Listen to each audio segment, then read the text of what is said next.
Welcome to the Tardis Zone Live.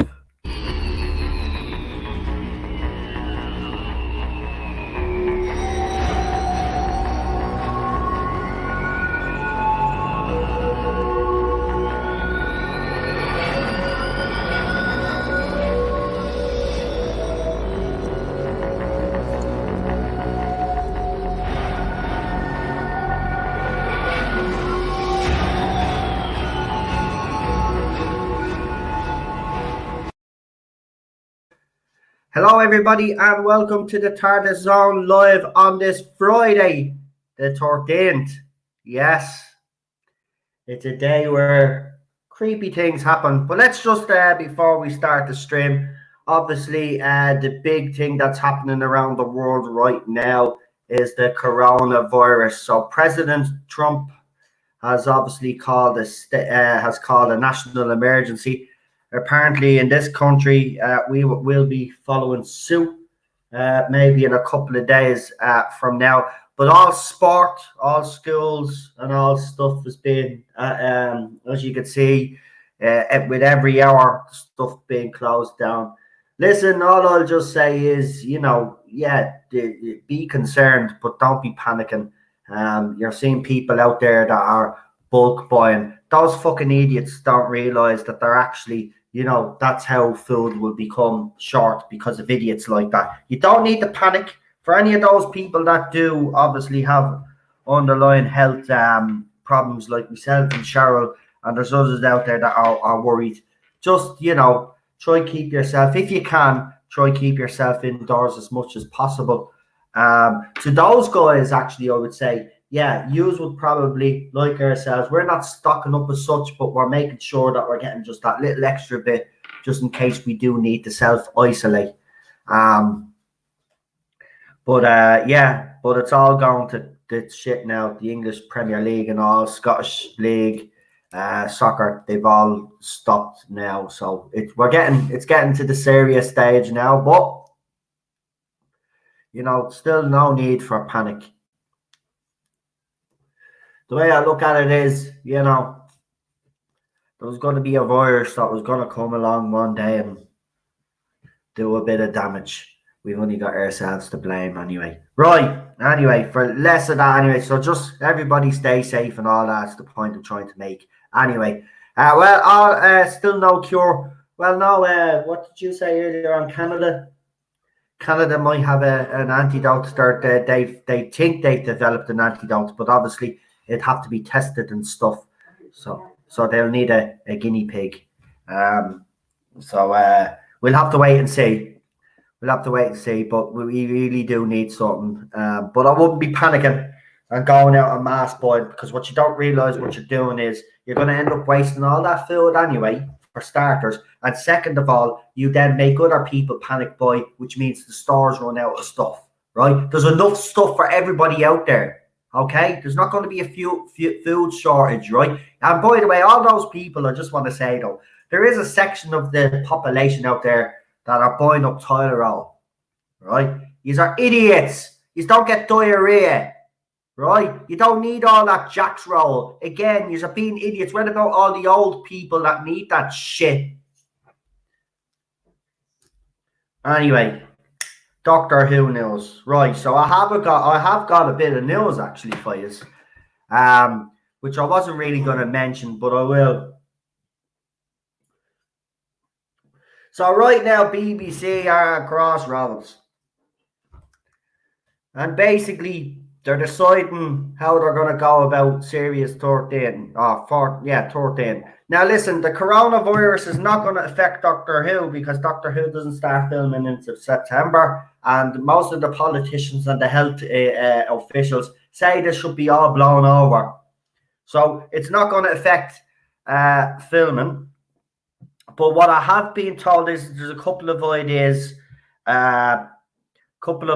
being slated about how they're going to go about next series. So basically, there could be longer episodes in the season, but it'll be a shorter series. They may split it into two, like that survey suggests. So basically, everything that the survey suggests that they ask fans That's what BBC are actually considering. They want to either split the season in two or make it a shorter series with longer episodes.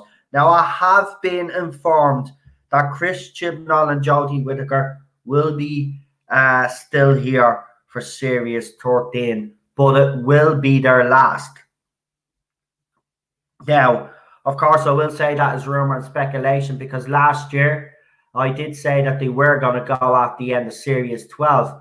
But obviously we reported then later on, then after Chaos in Cardiff, it was a few weeks or a month or so later, we found out that there was a big meeting, there was going to be a big gathering, and they were going to address all the issues. And apparently that's exactly what happened.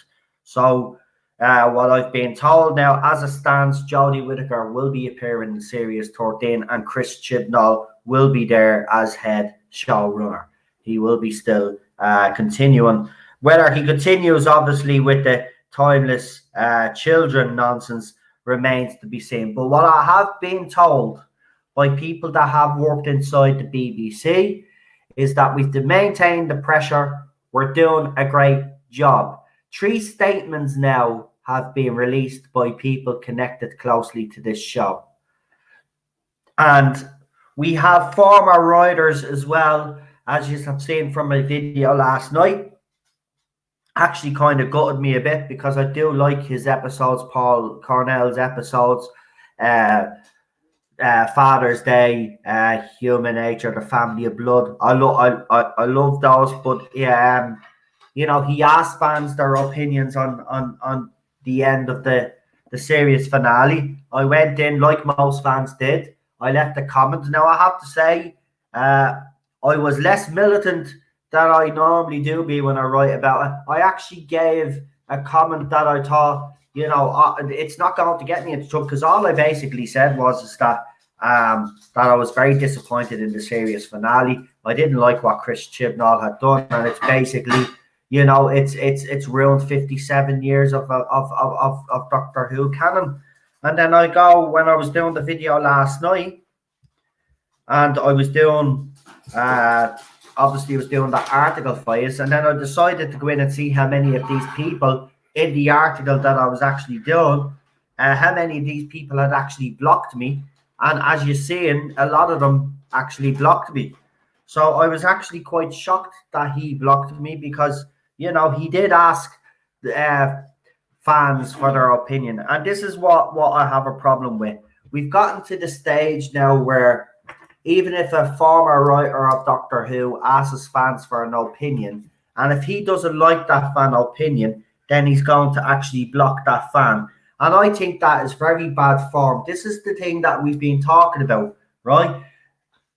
What I've been doing lately, and I'm going to be doing a lot more videos on it as well, I'm going to show you how biased the media actually are. And they always seem to use the same Twitter crowd, the same Twitter accounts when they're doing their positive articles on this series and even last series, right? It's the same Twitter handles that they quote. It's the same Twitter handles that they show. They don't show any variation. Also, on top of that, they also don't show the other side of the argument. It's always one-sided. It's never, according to all these media and these bloggers that you have, right? Doctor Who is perfect, right? There's nothing wrong with it. Fans absolutely love it. Now, we know that is absolutely not true. And what I would say to journalists out there, and I would say to Doctor Who bloggers or anybody that writes for Doctor Who, you have a moral duty. You actually have a duty to be balanced in your reporting of Doctor Who. Okay? You shouldn't be one-sided. No matter what your personal views are, if you're writing something, you must address what's happening on both sides of the fandom.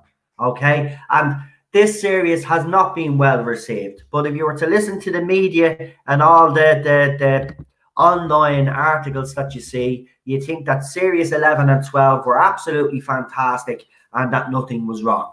And that is simply not the case. And then if you go into the comment section of some of these articles, now I have noticed actually, and I don't know about you guys, but since the series finale, I've noticed that most of the articles that used to go up, you could go in and check the comment section, right?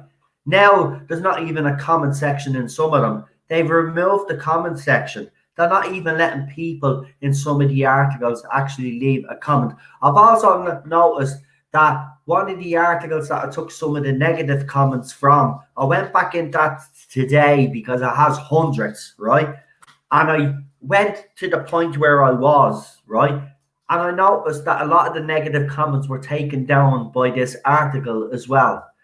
Again, it's unfair, it's unbalanced, and they're not actually telling the audience the truth, right? And these articles only put their focus on these Twitter shills out there, these Twitter accounts that are always positive about Doctor Who, when we know in fact that this has not been an overwhelming success. Fans are actually heartbroken. Some are actually inconsolable right now, and the BBC continue to ignore. Now, I will be showing you a few articles now in a minute, but we have gotten an Australian $50 super chat from Travels in Time, and it's blank.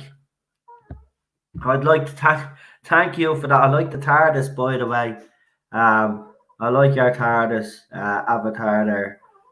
That's Jodie's one, isn't it? Because I do like the outside. So the outside is nice. And we've got a £3 super chat from Harry McSherry.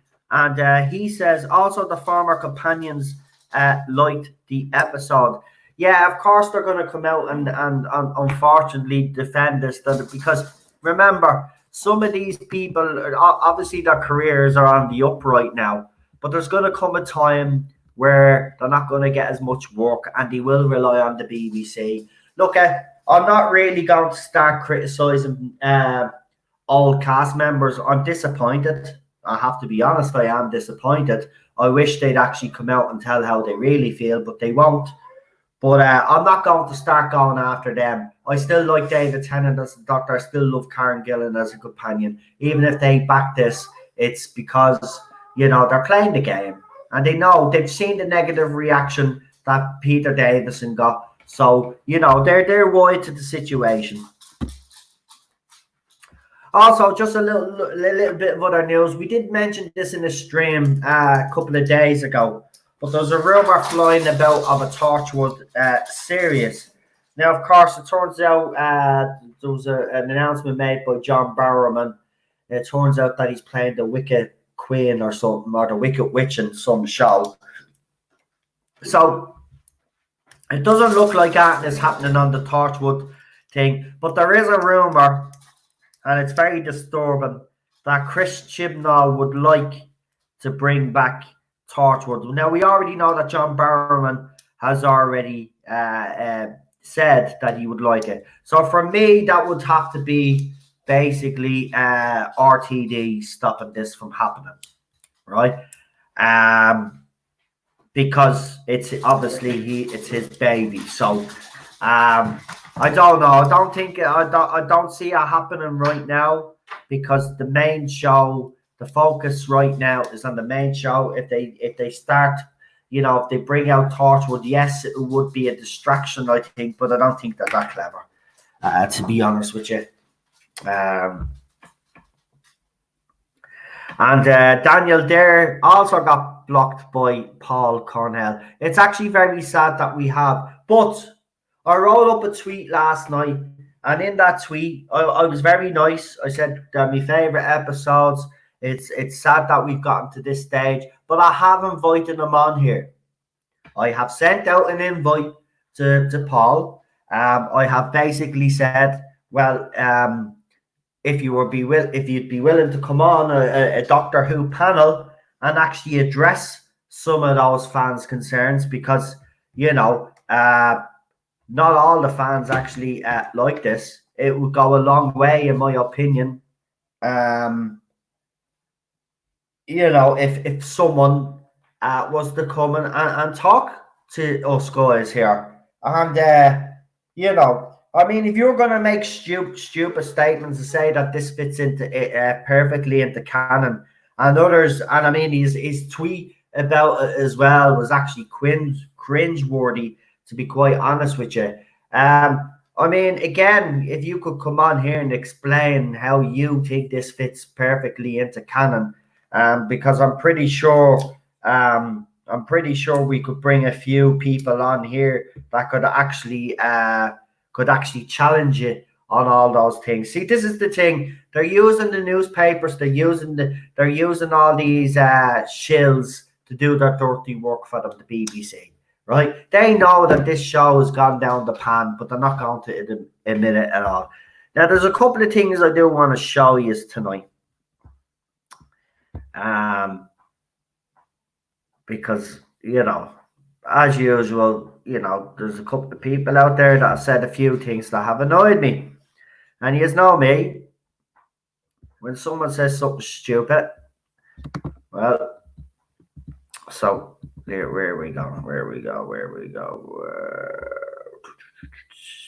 Right, hold on.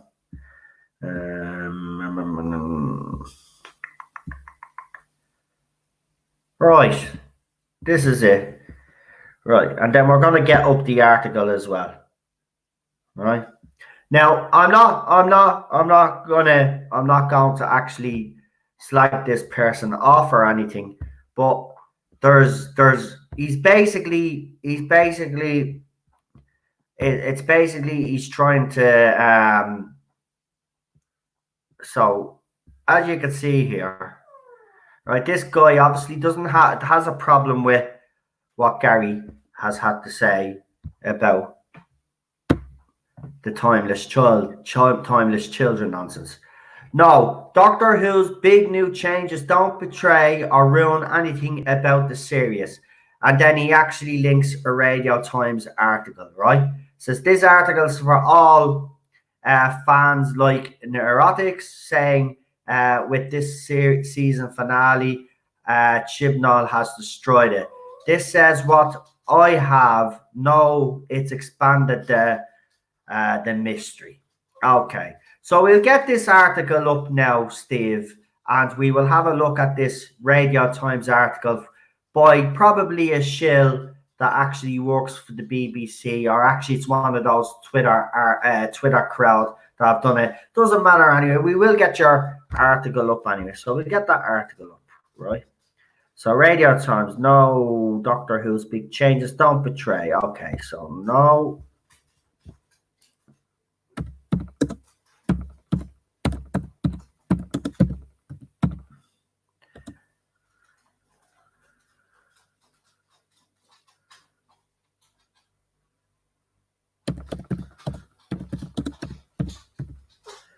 Hold on, Ted.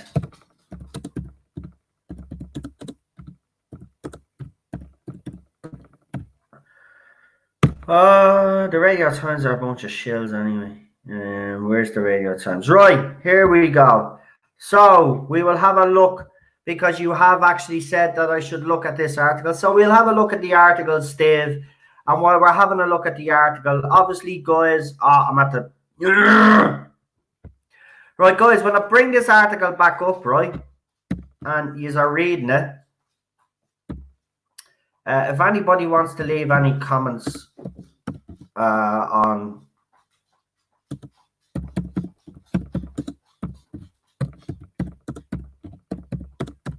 Right. Here it is. No, that's not it. That's not it. Okay. I had it there, and then I should do that.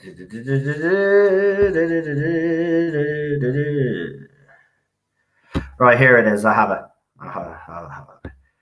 Right.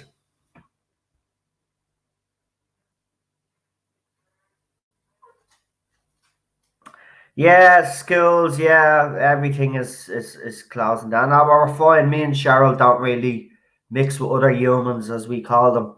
So we'll be fine. Right. So this Radio Times article is what he's told me to read. It's very interesting that these people that support it always go to the shill mouthpiece for the BBC to actually it's by Hugh Fullerton. I'm not surprised. I'm not surprised. Do you know what? I'm not even going to give him the light of day. This gobshite. This gobshite. We read this article. Actually, Ballstreck actually destroyed this whole argument anyway.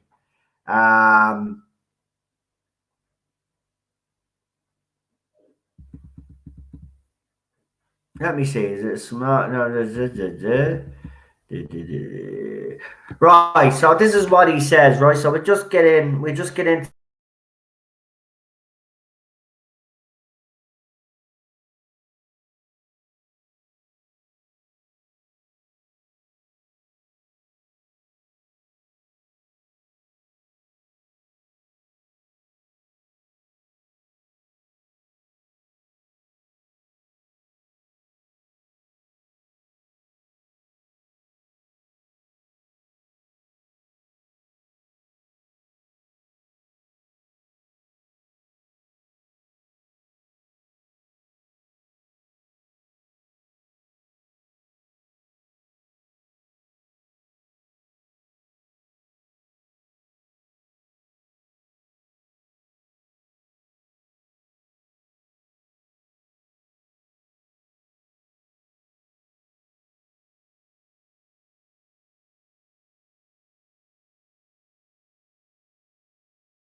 Yep, BBC have it in for me already. Okay.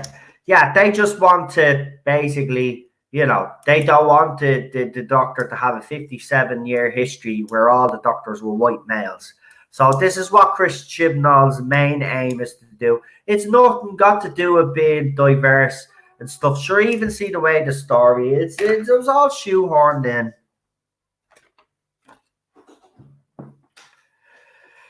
Oh, God, I tell you, I'm getting to the stage where these idiots are just annoying me. Right, but there was another article. See, I'm afraid to do this now because the computer is acting all weird and I went off.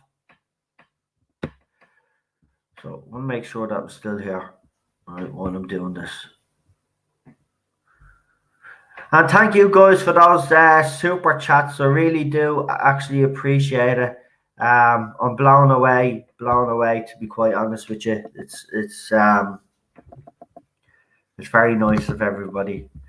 What am I doing? Oh yeah, I'm looking for these bloody So I threw last night. I threw a few articles up on my Twitter account just so I could get me hands on them, make it easier. Hold on, teddy bears. What's going on? Stop your crying. Right, yeah. This article now.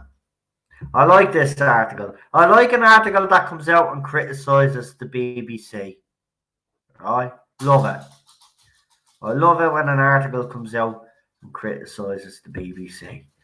So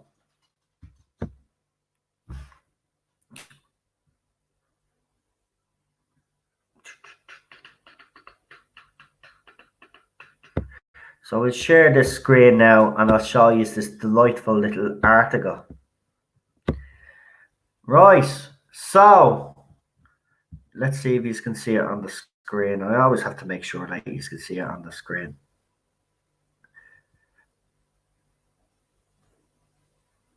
Here, what's going on?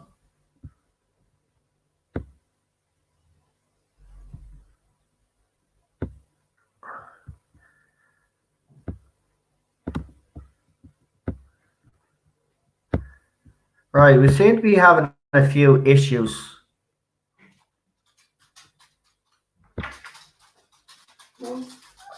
Right, we can finally see it. Right, I don't know what's going on, guys. We seem to be having a few technical issues here, but we'll continue anyway. Right, so as you can see,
Okay, I don't know how far I got in. Every time I switch over to the article, um, it's not letting me put the article on the screen, and it's cutting me out now. I think when you tried to do the article. It's nothing got to do with that. I always put an article up. No, I think that's when you asked when you think it went down again. I already said. I'm not telling them when I went down. I told them when I put the link up on the screen, that's when I probably went off. You're not there now. They can't hear you. What do you mean I'm there? I'm talking to them right now. The screen is flashing. You're behind.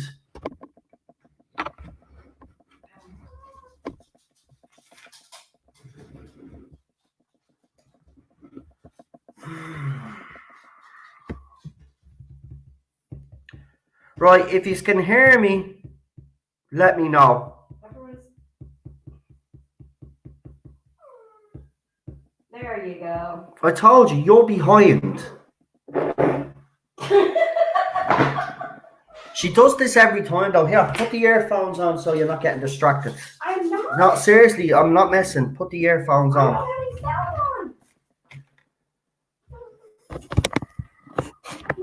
Right, I can't read the article. It's not letting me read the article because BBC don't want me to talk about what I want to fucking talk about, right? This is what's happening, right? Being suppressed, right? Can't talk about anything about Doctor Who now because they don't want you to. Well, fuck you, BBC. You won't be keeping me fucking silent, right? I fucking mean that. Fucking bunch of twats. Just accept nobody likes your product, you bunch of idiots.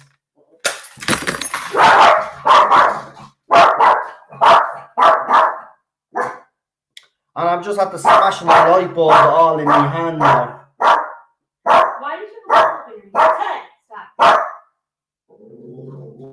Right. I'm just at the actually cracking a light bulb in my hand.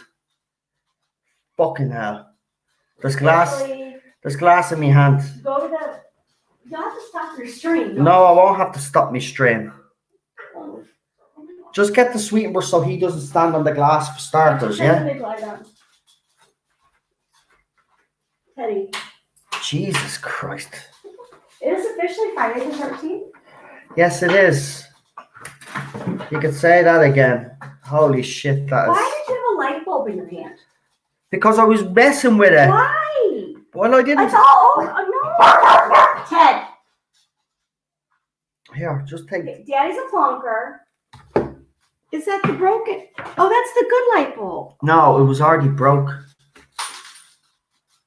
Will you just get the sweeping brush first? I got it. Right, I've got glass in me and you're worried about... You don't seem to be worried about the glass in you. I've got glass in my hand. I don't really give a crap.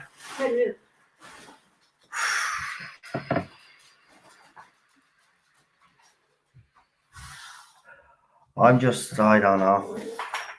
These past couple of weeks have just been the worst couple of weeks I've had. Shit.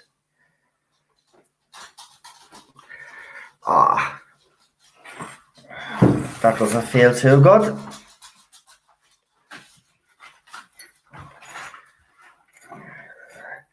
It's all right. I've been stabbed in the hand, so this is nothing.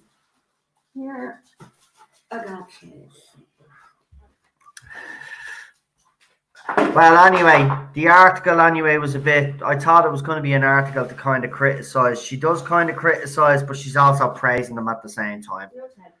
And it's typical. But there was another article, but I'm even afraid now to bleed and check. Oh, fuck off. Look, it's all over me laptop and all. I know. Holy shit. I don't even know my own strength anymore. It's a light bulb. Don't get crazy there, He-Man.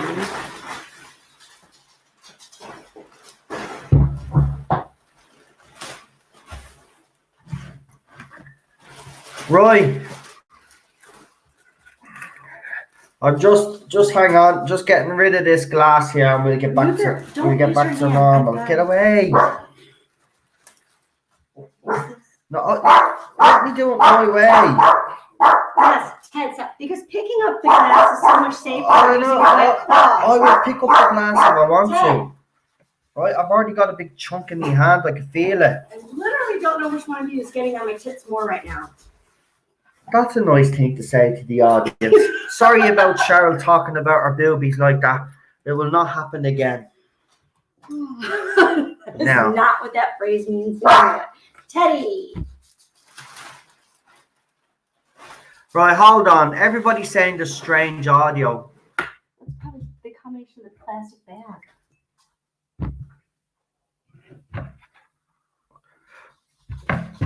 Right, I need is my audio fine, or am I gonna have to cut this stream short and start again? That is what I might have to do. I might actually have to kill this stream and start again because I can't even load articles. I don't know what you're laughing at. It's not funny. I'm laughing. I'll put a lot of effort into tonight with the articles and all, and I can't even do them because the BBC are being a bunch of fucking twats right now. Right? You want to listen to the fans, yeah? These are a bunch of pathetic losers, you are. Right? These are shows going down the pan, and all you want to do is delete fans' negative responses and pretend that everything is okay when it actually isn't. Yous are pathetic, yous are.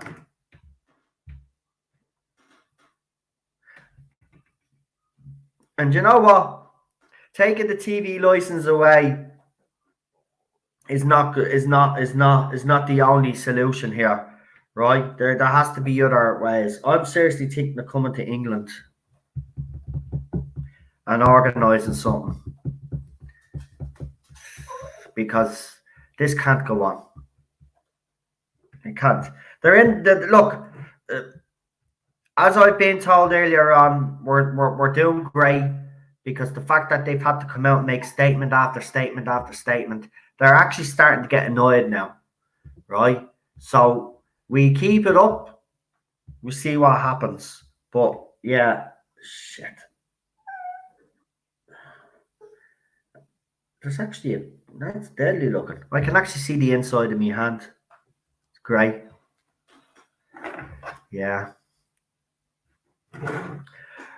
Right, you know what I'll do? I'll cheat a little bit because these idiots at the BBC think they can silence me. So what I'll do is I'll read the other article off my phone. I'm sorry I can't put it up on the screen, but either StreamYard or YouTube are being dickheads right now. I don't think it's StreamYard because I actually wrote StreamYard a message last night actually, and they got back to me straight away. So I reckon it's YouTube being dickheads on BBC's behalf. So welcome to BBC, you bunch of fucking assholes. Right, so let's get this second article. Where's the second article now? No, that's that one that I tried to read. There's the screen rant. Right, so Screen Rant have actually come out and actually had a problem with, but unlike the rest of them, Screen Rant will do a positive article, but they'll also have another writer within that organization that will give their point of view, which is completely different to the other point of view. So this Screen Rant article was written by Matt Morrison, and he says Doctor Who completes the original series cancelled story. Now, this is all about this fucking stupid thing that was thought up of by if I'm correct in saying it was what's his fucking face, Andrew Cartmel. He formulated a script. He wanted Doctor Who to go into a kind of a radical direction.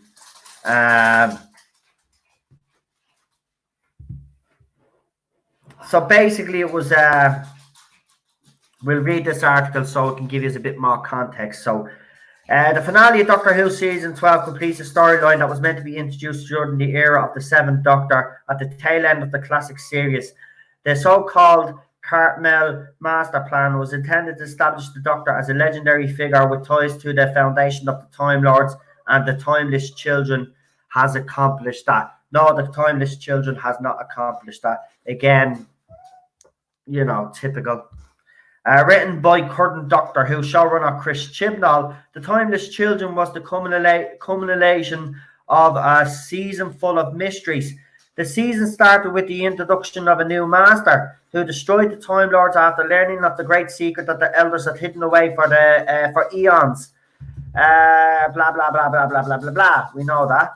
Blah blah blah blah. We know that. For all the complaints many fans have made that Chibnall was trying to change too much of the show's mythology, most of what he has done falls perfectly. There's that line again, just like that Time Lady, just like all those other gobshites from Blogger Who and all those other shill. It fits in perfectly. It fits perfectly in the canon.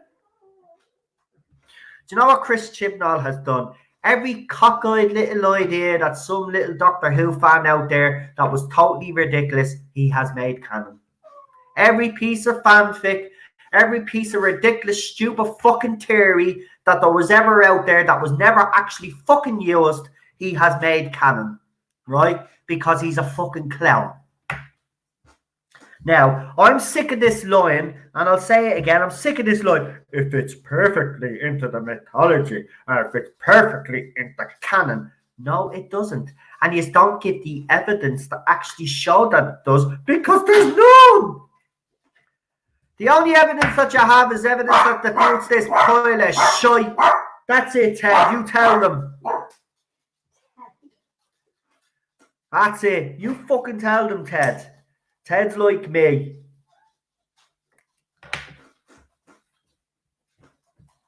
Right, let's say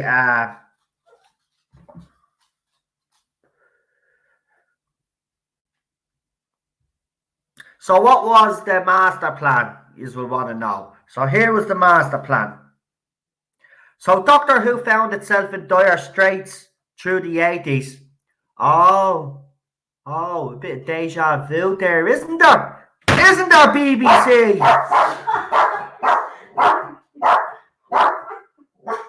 Let's continue. With the BBC under control of an executive who described the show as garbage, and a showrunners whose aesthetic ideals clashed with the dominant undercurrent of the popular science fiction of the time, i.e. make it look like Star Wars. It was no wonder that the show underwent significant retooling before going on hiatus between its 22nd and 23rd seasons. While opinion is still divided among Whovians as to who was most responsible for Doctor Who's failing fortunes throughout the 80s, it can't be denied that the show's ratings dropped steadily as fans' interest waned.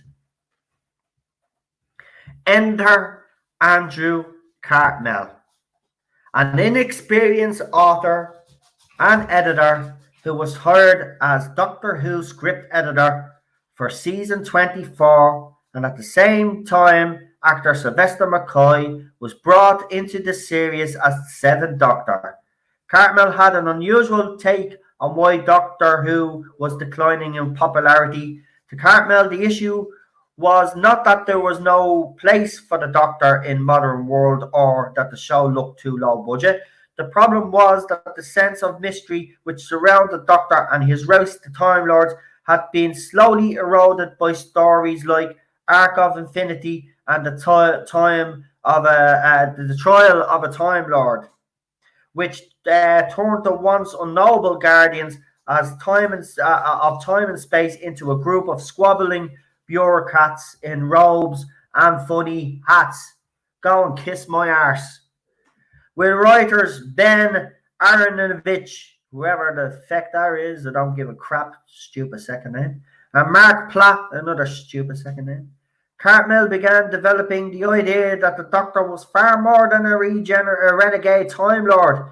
It was Cartmel's intention that There would be slowly suggested through bits and pieces of dialogue that slipped into various episodes. The ultimate goal of teasing would be the revelation that the Doctor was one of the Time Lord's founders. A mysterious being known only as the Other. Wow, the Other. How fucking original. Cartmel's design was later dubbed the Cartmel Master Plan by fans, though writer Mark Platt denied that there was ever a formal plan as such. Still, the trio did manage to work several suggestions of the basic idea of the Doctor hiding some great secret of his past and having abilities far beyond those of common Time Lords in a number of stories, blah, blah, blah. So this is what Chris Chibnall's doing, basically. Right? I'm not reading the whole yarn. That's what he's doing. Right, that's what he's doing. He's doing an idea, right? That an inexperienced gobshite came up with, right? Because he thought that the Doctor was more than just a Time Lord, you know. Because we start talking about the Time Lord, he thought, oh no, the mystery is gone now. The mystery, shut up, you. The mystery is gone now. We don't. We shouldn't be talking about the Time Lords. But I'm going to give you a whole back origin story about the Doctor anyway, and he's going to be completely different to what you know. And then we're going to make him a fucking god or something. You know what I mean? Oh, that's why we're arid. Then we're going to change her to a woman with two heads.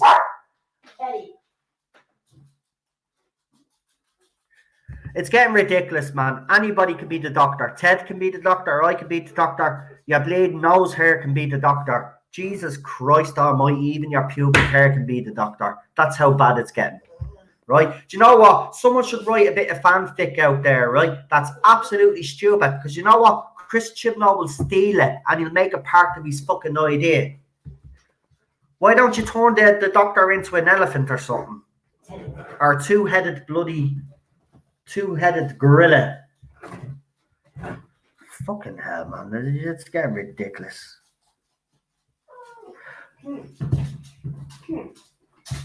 And am I right in saying that he made the comic relief Doctor as well canon, and he made all these other Doctors canon? It's ridiculous, and people don't. People who do you know what annoys me is there's actually Whovians out there that actually like all this, and you know what, you little traitors. You ought to be ashamed of yourself. Shamed. Seriously. No, but look, just because you talked about the Doctor's people, right, in certain episodes, doesn't undo the mystery of the Doctor, because the Doctor is still a mystery.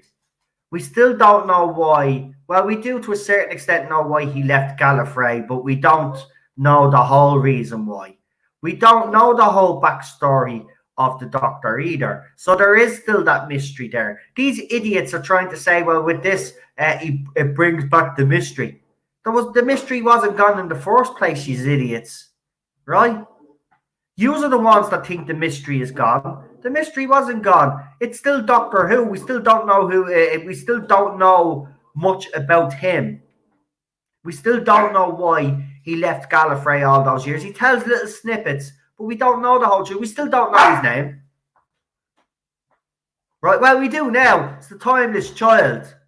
You know, and he had a name, Brendan. So he was named one time. But you get me? This doesn't add layers and all this, like they say. And it fits perfectly into canon. Go and kiss me arse. Doesn't fit perfectly into no canon, and you all know it. And you know what? Paul Cornell will not accept the invitation because he's too much of an asshole, right? I'm going to call him out. I love his stories and I'll always watch his stories, but he's an asshole.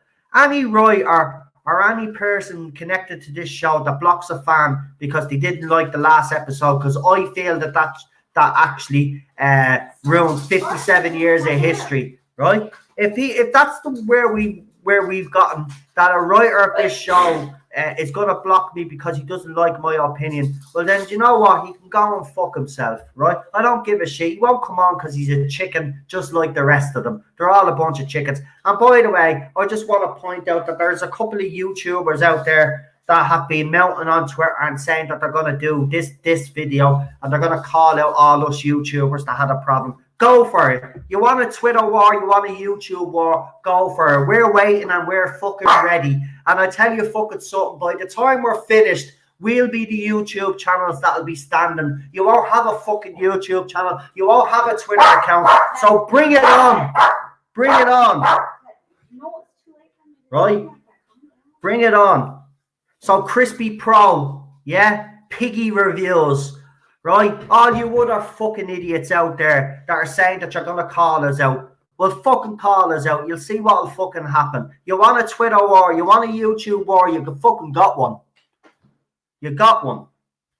Do you think we give a flying fuck? As far as we're concerned, you're little traitors. You're little shills you are. Because you support this, then you're not a Doctor Who fan. So bring it on. Bring it on. With every fucking argument that you make, we will fucking destroy. And you know what? The reason why you are all fucking opening your mouth lately is because you know the game is up. And now you want to lash out. Well, come on. Bring it on. Bring it on. Because I tell you, we're waiting anyway. We knew this was going to happen. Listen, we predicted this 2 years ago, you little fucking gobshites. We told you when the game was nearly up, you would come and retaliate. So come on. Doesn't matter. We don't give a shit, right? We knew this was going to happen. Take us on. Go ahead. I'll take on YouTubers that have more fucking subscribers than me and I'll still come out on top. Yous are idiots. Yous don't have an argument, right? Yous want to resort to calling us all out and doing little shitty videos. And by the way, what's that YouTube channel? I want to get that YouTube channel right. I want to call this fucker out as well. Where is he? Where is he? Because he thinks he's being funny. And I want to call him out as well. Where is he? Yeah, it's got to do with. So this is what Crispy Pro said first. Anyway, he says, I am very tempted to make a video touching on all the Doctor Who channels that just hate on the show. Might even throw a ball-streck dish track in there too. Would you guys be interested in seeing this? Now, I've got 379 likes and 16 retweets, right?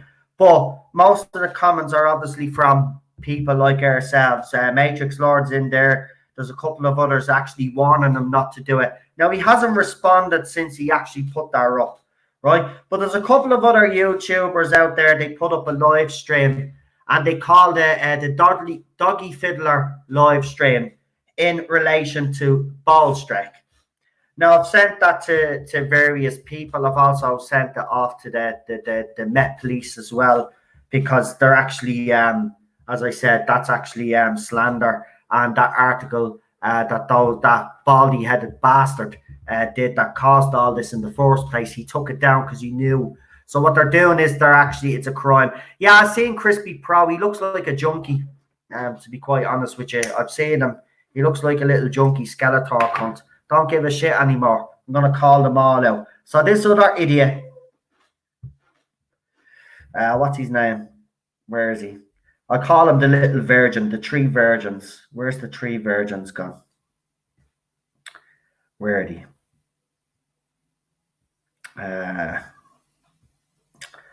Where are you, virgins? Virgins.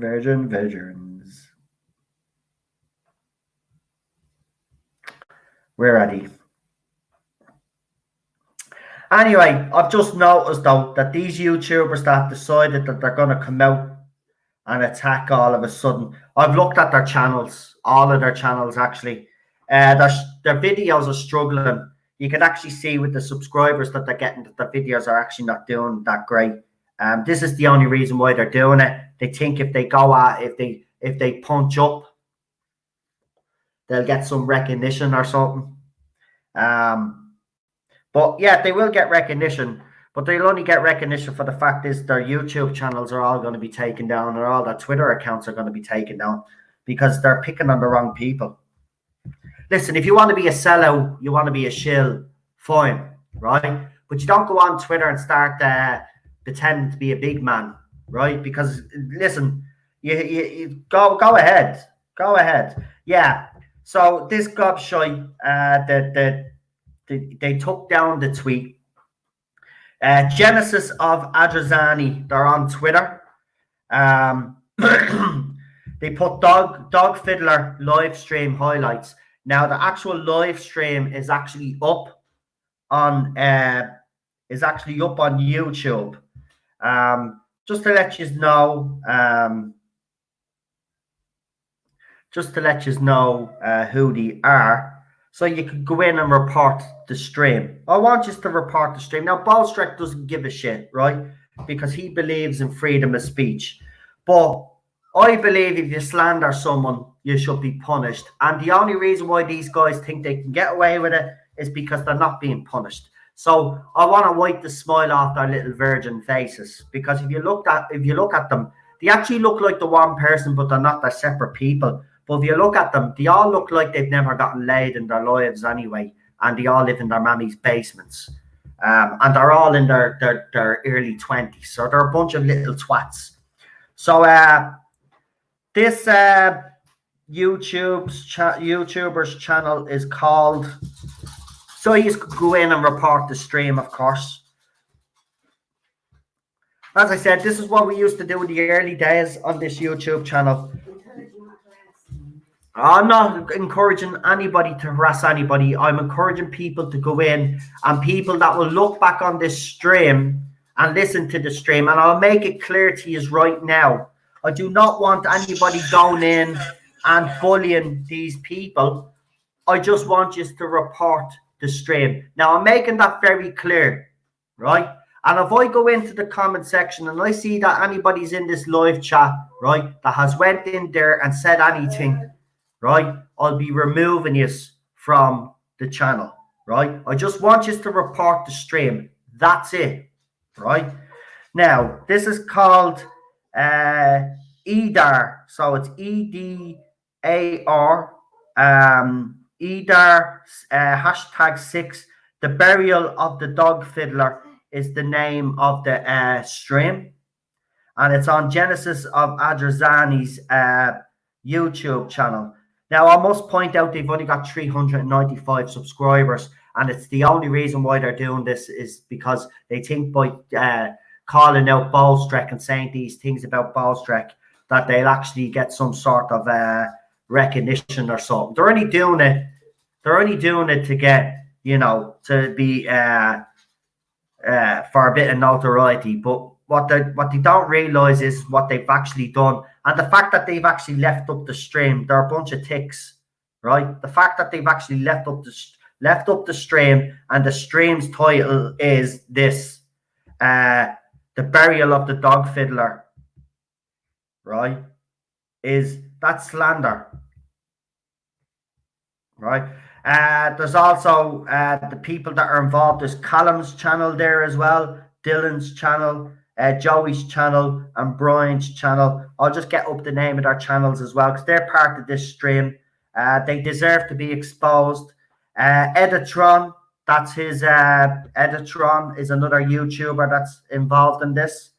I don't care anymore. These people are not getting away with slandering someone that I know, especially Ballstrek, who's been very good to this channel. He doesn't deserve it. They're going after Gary as well. They're going after me. I look, we don't really care, but when they start slandering people like this, it's absolutely disgusting. It's sick. And these people are getting away with it because people won't report them. Because Ballstrek, I'll give him that. He doesn't like reporting people because he does believe in freedom of speech.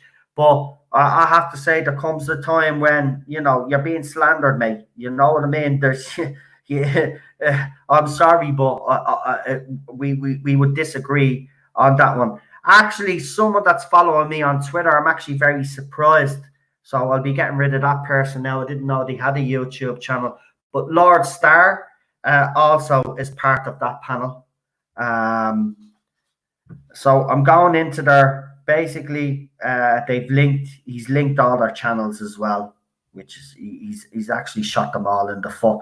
And Security Kitchens Productions is the other channel. They got 201 subscribers.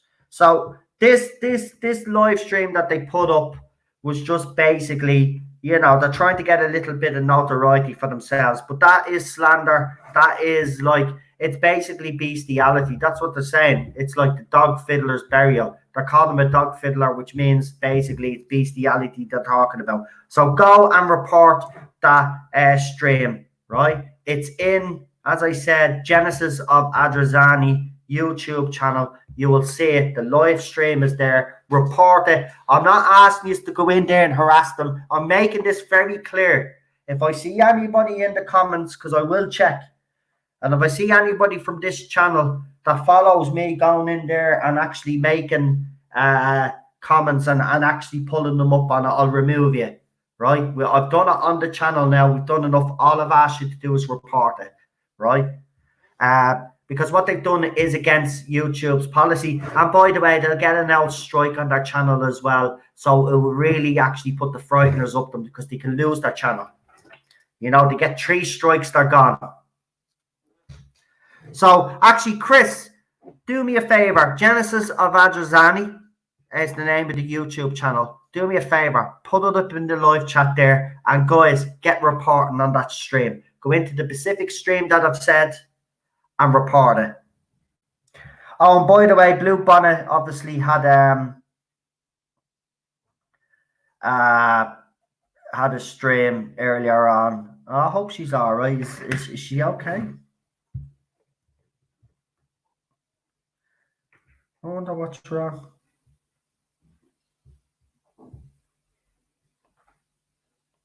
I hope she's all right.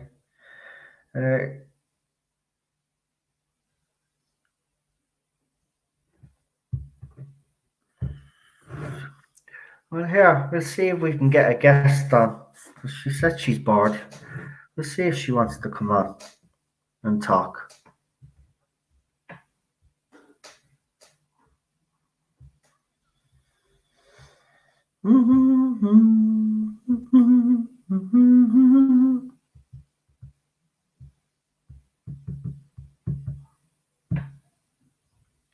Myself and Cheryl have been obviously watching some new Who. Where did we stop? Where are we at? Oh yeah, we're on the Impossible Planet Satan's Pit, the Ood 2-parter. Yeah, I love it. Thank you guys. I see. Well done. That's all I want you to do is just report it. Listen, I'm not asking anybody, and I don't want anybody to start bullying that. And that's not what we're aiming to do on this channel. But we do want to basically hold those people to account that do anything wrong like this, and they should be held to account, because you know they've been getting they've been getting away with it for 3 years, right? This whole fandom, the other side, the way they've been going on, and that's why I think it is important that when things like this they do get reported, so these people know not to do it again, right? Because they'll continue to do it because they think they can get away with it. And unfortunately, you know, they are getting away with it. What's this? Hold on. I'm just after getting something sent to me by Marie. And Marie, if you're in the comments here, the live chat here, thank you. Let's have a look. I'm probably...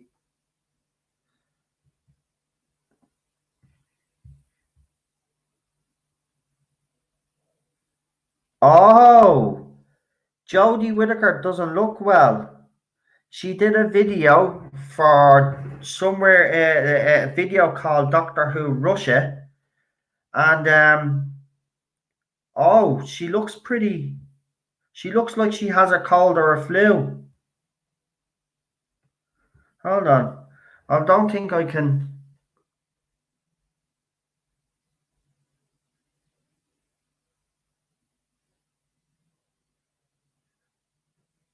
I think Jodie Whittaker has the coronavirus. No, not that.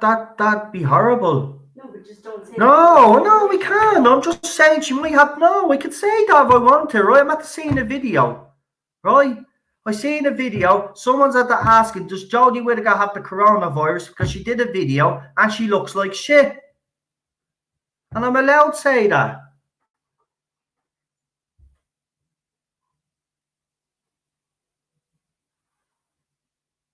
She doesn't look well. I have to say, she does have I wish her the best of luck. I wish her well, because nobody, it's horrible. But I'm just reporting what I'm seeing.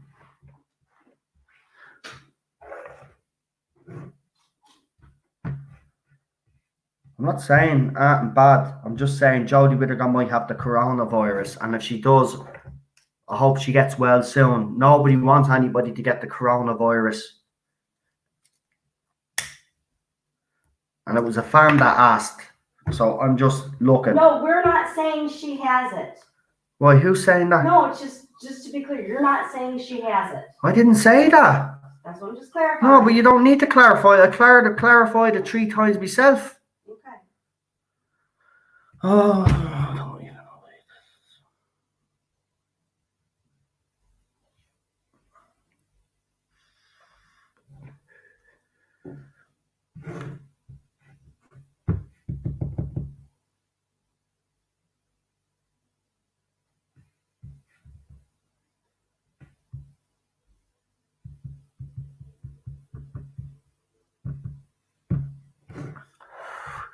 Right. Let's read out. We're an hour in. I forgot to read out a few names while I just Right,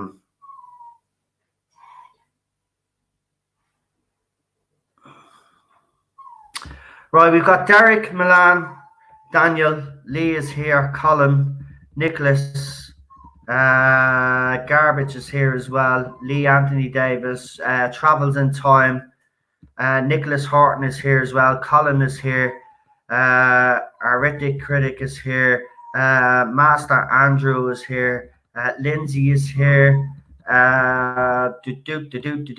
Leland is here, Milan is here, Super John, welcome.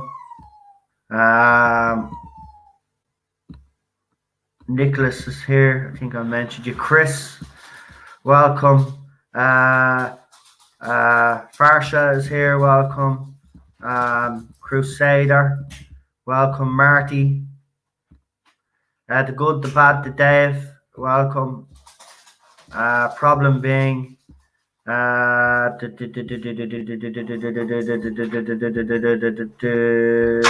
Leland is here. Will is here.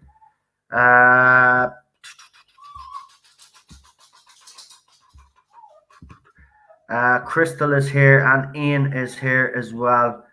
Welcome everybody. And High Desert 004 is here as well.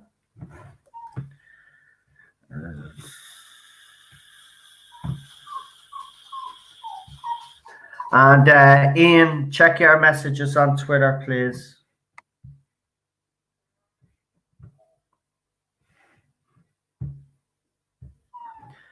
Who have I got a message request off now?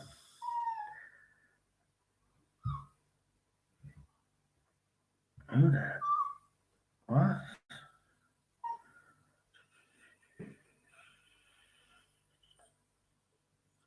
Oh, we got some stuff sent by Marty. I'll throw that up, Marty, if I can actually, and show people.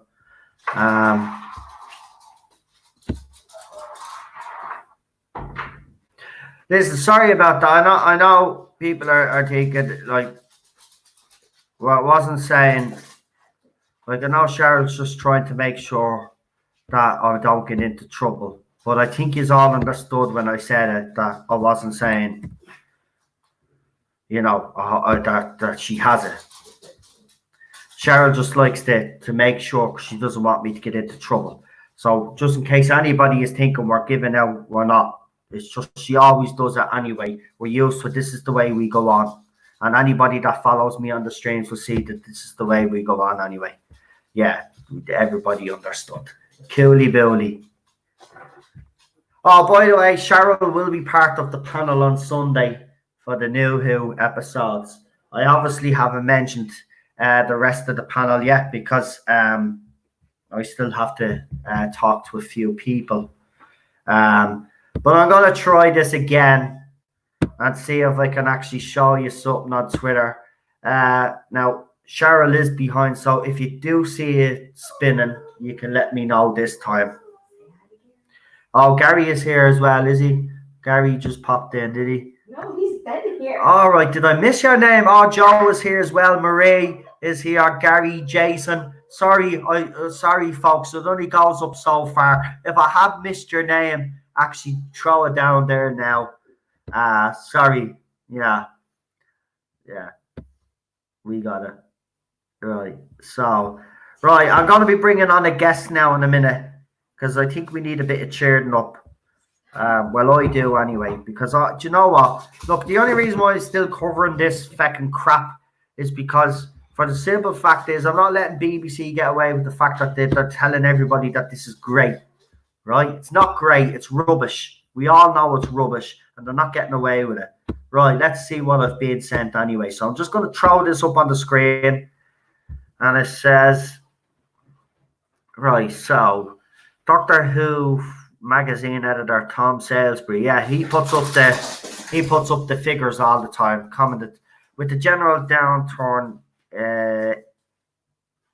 in ratings, I think there is across the sales across the magazine industry. It's extraordinary to see that Doctor Who magazine has just recorded its highest circulation figure since 1980. The 50th anniversary edition Doctor Who magazine 467 ended up selling more than 50,000 copies and had to be reprinted to try meet demand. Oh, I think what you're basically showing me is how popular the Doctor Who magazine actually was. You're probably going to follow it up now. Right. So from February, this is brilliant. See, I love people like this. So Friday the 16th, you know, I'm actually going to use those screenshots in the video, Marty. I will obviously give you credit, but well done.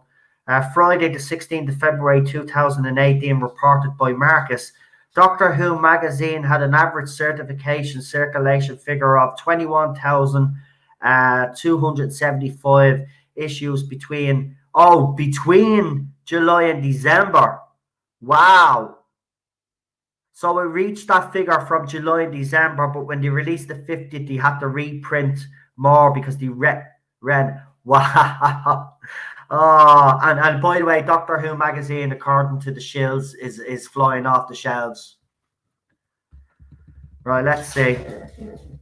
So,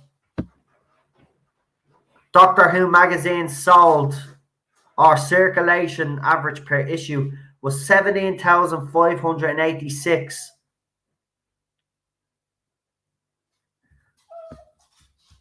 This is startling. This is brilliant. You know, there's some deadly Whovians out there. They just... Right, so let's have a look. So the circulation analysis. So paid single copies, 10,239, and then paid subscriptions is 7,213. And then it's given the country. So Republic of Ireland and UK, and obviously other countries there. And then the digital edition is there. You can see there. But let's see what he finishes the tweets on, because he wrote something at the end. So give us a bit of 50,000 plus in the anniversary year, 21,275 in 2017, drops massively to 17,586. Wow.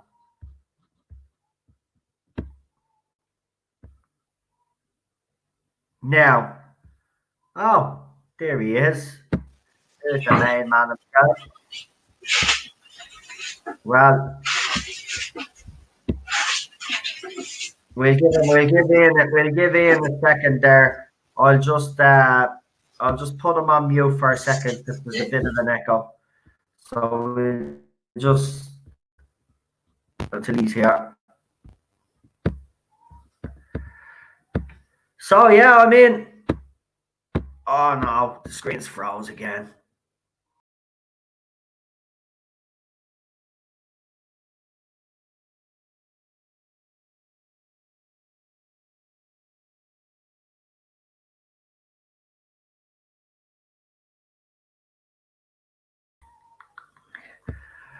Right. Sorry, guys, for the.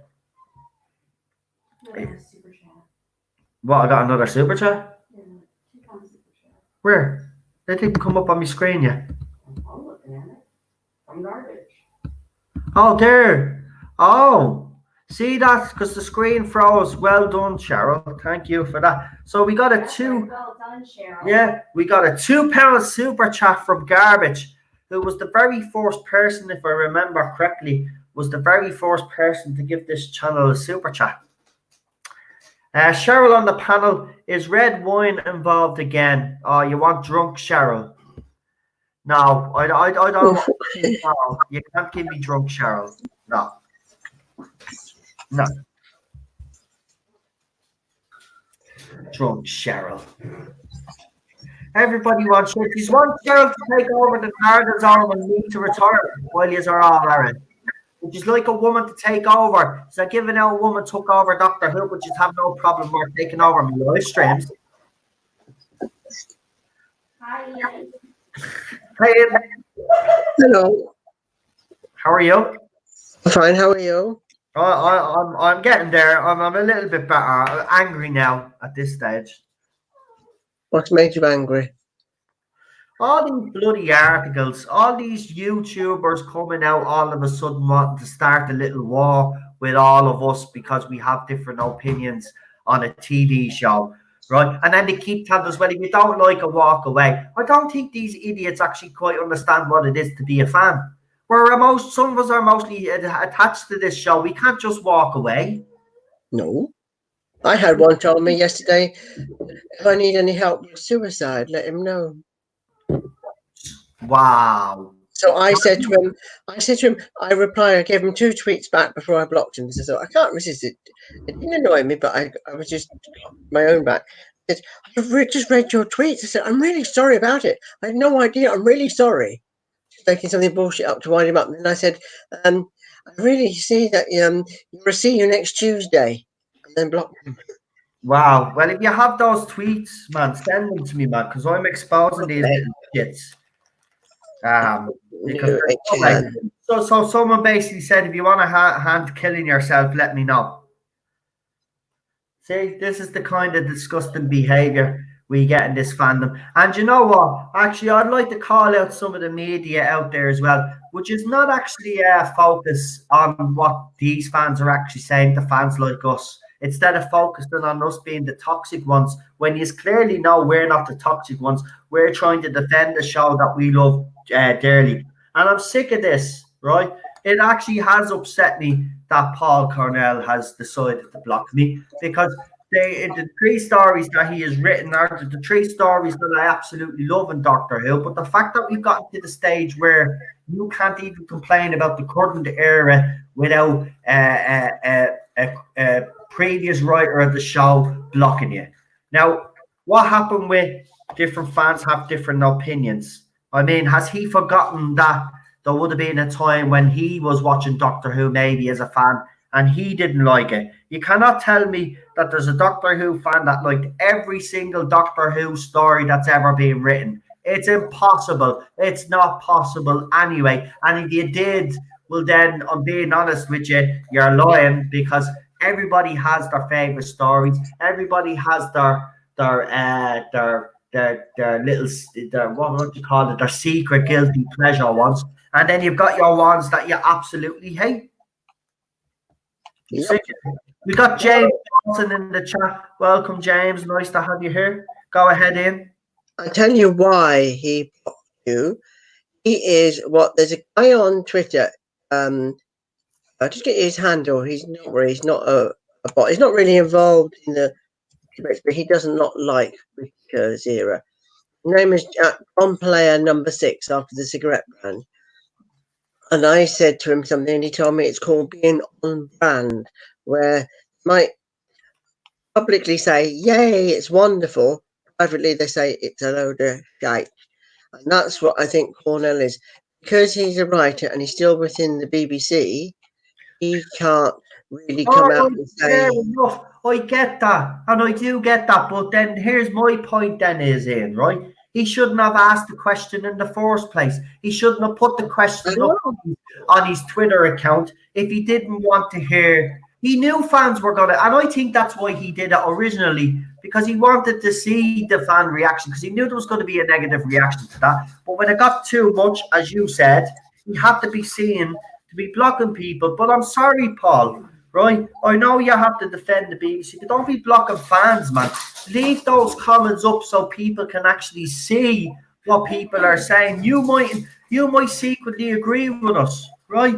But don't be blocking it. No, I'm actually gutted I am, because I mean Father's Day is a great story. And I mean Family of Blood and Human Nature and Family of Blood is a brilliant two-parter. Like, I mean, he's one of my favourite fucking writers, and he's just like, for what? Come on, you twat. I'm sick of it. I'm sick of it. You can't even know. I'm sick of it. I'm sick of the media as well. It's always one-sided, Ian, right? When do you ever see any, right? When you see these articles, right? You see, oh, Jodie Whittaker was great in tonight's episode, right? It's from the Women of Who, or the Time Ladies, or all those other shill fucking Universe of Who, all those other idiots that these articles always quote all the time. Where's the balance? I said it earlier. Where's the balance in the reporting? Why is there... Nobody can... I don't think anyone going to publicly come out and say she is shite. No, but we can. But that's my point. We can. So why isn't the articles reflecting both sides of the fandom? That's what I'm trying to say. If you're trying to be inclusive, right? Okay, well then you should be the same with your reporting. So the fact that they just keep putting up positive responses to this era, why don't you balance it out and actually put a few of the negative responses as well? Well, the Radio Times, as Hill versus Babyface said, needs the BBC. And I don't know if you heard, but in our budget, government have announced they will cut VAT on books, magazines, and newspapers. It's because newspapers have been sinking like the Titanic, which is a good thing, but they're all rubbish. But books and magazines have been struggling for years, with digital age. So that will, of course, help the Radio Times, maybe in a little way. But the Radio Times is just one expensive rag. It's like nearly £2.50 an issue per week. I wouldn't waste my money on that. No. And it's gas. I've also noticed as well that some of these newspaper articles that you used to be able to go in and just read the comment section, they've actually, some of them, there's no even comment section anymore. No. Some of the articles that I've went in, that I know that there was negative comments in, because I went in to the article earlier in the week, and I went in, and most of the negative comments have been taken down, and it's all positive. So they're even getting the newspapers, the BBC, to back them up. We all know this is a shambles, right? The public, the general public themselves know it's a shambles, right? It's not just Doctor Who fans, it's the general public. And the BBC is still going down the same rhetoric over and over. I see you just sent me something. This tweet is very good, not about the complaints, but about all this time restriction. Somebody sent me a tweet, and I thought it was a very good one. I thought you should read it. Just their theory about things that are a big hole in it. Right. So if you have I don't even know what I mean. Well, exactly. We want to give it an extra regeneration when he did it. Why did the Vanguard want to steal the 6 Doctor's remaining regen to the Doctor and therefore himself at Unlimited? Yeah. Questions of Then he wrote, the Valiard has to be post-13 doctor and therefore must know that the doctor is the timeless child. It doesn't make sense. As for Clara, she was in the doctor's timeline, not his memory. He should have seen the entirety of his lives up to the 11th doctor, including his predicament. And I agree. That's exactly true. Here's another thing, if they want to get technical. I think you've seen Day of the Daleks, have you? Have I seen what? Day of the Daleks. The other Daleks. No, Day of the Daleks. Yeah, I've seen Day of the Daleks, Pertwee story, yeah. Now, do you know when they have him strapped to the table and they've attached the mind probe to him? And they go, you are the doctor. I can't remember, it's the enemy of the Daleks, something like that. You are the doctor, you will be exterminated. And you see on the screen his face, then Fountain's face, and then Hartnell's face. You see? They got, this is the Daleks, you know. The Daleks are not stupid. So if the mind probe can only go back to Hartnell, why is this blockage here? Absolutely rubbish, you see. Just blows the whole thing. You say, it's not room continuity, just add it to it. It screwed it over because you've ruined 56 years. I'm sorry, you can't get out of it. No, you're right. You can't get out. But he's going to explain that. Come on, then, idiots. Explain that to me. I was asked about River Song. I put a tweet the other day, and my goodness me, this is why I had that idiot yesterday. When she gave him her remaining regen to cure him and let's get hit. Yeah, she wasted then he was unlimited. I know. That's what I mean. All of these things don't make any sense. And this is why I'm actually surprised. Well, I'm not surprised. But if I was Stephen Moffat right now, I'd be pissed off. He's undone everything that Moffat has done. He's undone everything that RTD has done. Right? Get away. I heard, I can't tell you who said this to me, of course, because I've told incompetent. I can tell you what was said, but I can't tell you about whom. Apparently, Moffat cannot abide Chibnall. Say that again, Moffat what? Cannot stand Chibnall, apparently. I've been told, listen, I won't say who I was told, but I was told last year that Stephen, all these people that are coming out, now this is what I was told last year during Series 11, that all the people that were coming out and defending Series 11 last year, the likes of former actors and actresses that were in the show, were only coming out and defending it because they were basically asked to, and they just decided, because they were part of it, they felt like they had to do something. But secretly, they all hate what Chris Chibnall is doing. That's what I was told last year. Now, could you imagine what they all feel like now? And I bet you there is one or two of them that are itching to say something right now. But no, if they do, it's game over and they probably won't get any other employment off BBC again. Or they probably won't work in television ever again, because other companies will look at this and see, well, if they're capable of coming out against their old employers, they could come out against us in a couple of years' time. And this is why you have so many of these people coming out and defending this, and they will. But I've been told, keep up the pressure. That's all we can keep doing. 4 statements now altogether, though. Piers Wenger, Chris Chibnall, Matt Strevens, and then we had some other gobshite. Who was that? Some other gobshite that made a statement. No, I already mentioned him. Wenger, Strevens. So we've had 4 statements. So we've had 4 statements, right, in the space of what? A month? And people are saying, and by the way, have you noticed the other side keeps saying, and you notice, you're wasting your time, you're talking to the what? Yeah, they want you to believe that because they know the game is up. This is why this Twitter war, this YouTube war is going to happen. It's going to happen, right? So these big YouTubers like me, whether we like it or not, it's going to happen. These little twats are not going to go away quietly, and they're going to try take some of us down. No, sorry to interrupt you. I sent you. I don't want to say it out. Actually, I sent you a message on Twitter there about one of these people that's been harassing you. But just say yay or nay that name. Let's see. It's just curious because I don't think he would be for his sake. But I Um, don't know. I'll have to actually check to see if I'm blocked by that person. I Hold on. don't know. I have him muted because he was a friend who then just dropped me like a stone. Not because of anything with Whittaker, but just it's too complicated to go into. But I was just curious to know Oh, because see if he was saying anything. No, no, no, no. Sure, if he did, I'd let you know. But let yeah, me. but that was it. Uh, Anyway, hold just on. one thing I was thinking about this writing to them. I thought, what if we changed tack? Basically the old expression, we went to the organ grinder, then the monkey. We started writing to, I forgot his name now. What's his name? Wenger. Mm-hmm. We started writing to Wenger, a load of us, with the complaints. He gets rather annoyed about the complaints, and then he has to answer them. I don't know what you think on that. Yeah, sorry, I was just checking out that account that you sent me. No, I'm not blocked by them. Oh, good. That's fine.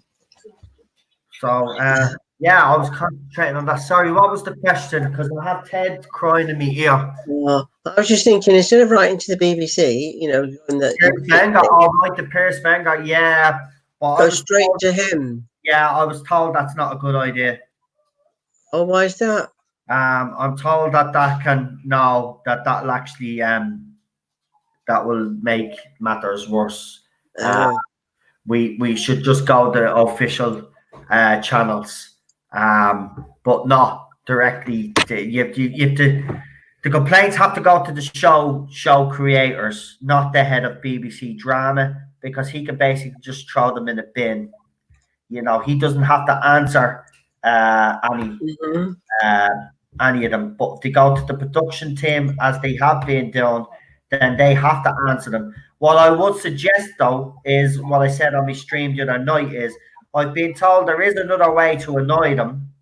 Everybody's been sending emails, and we've seen because Gary received some of these are emails and the responses that you got because he did a video to show it.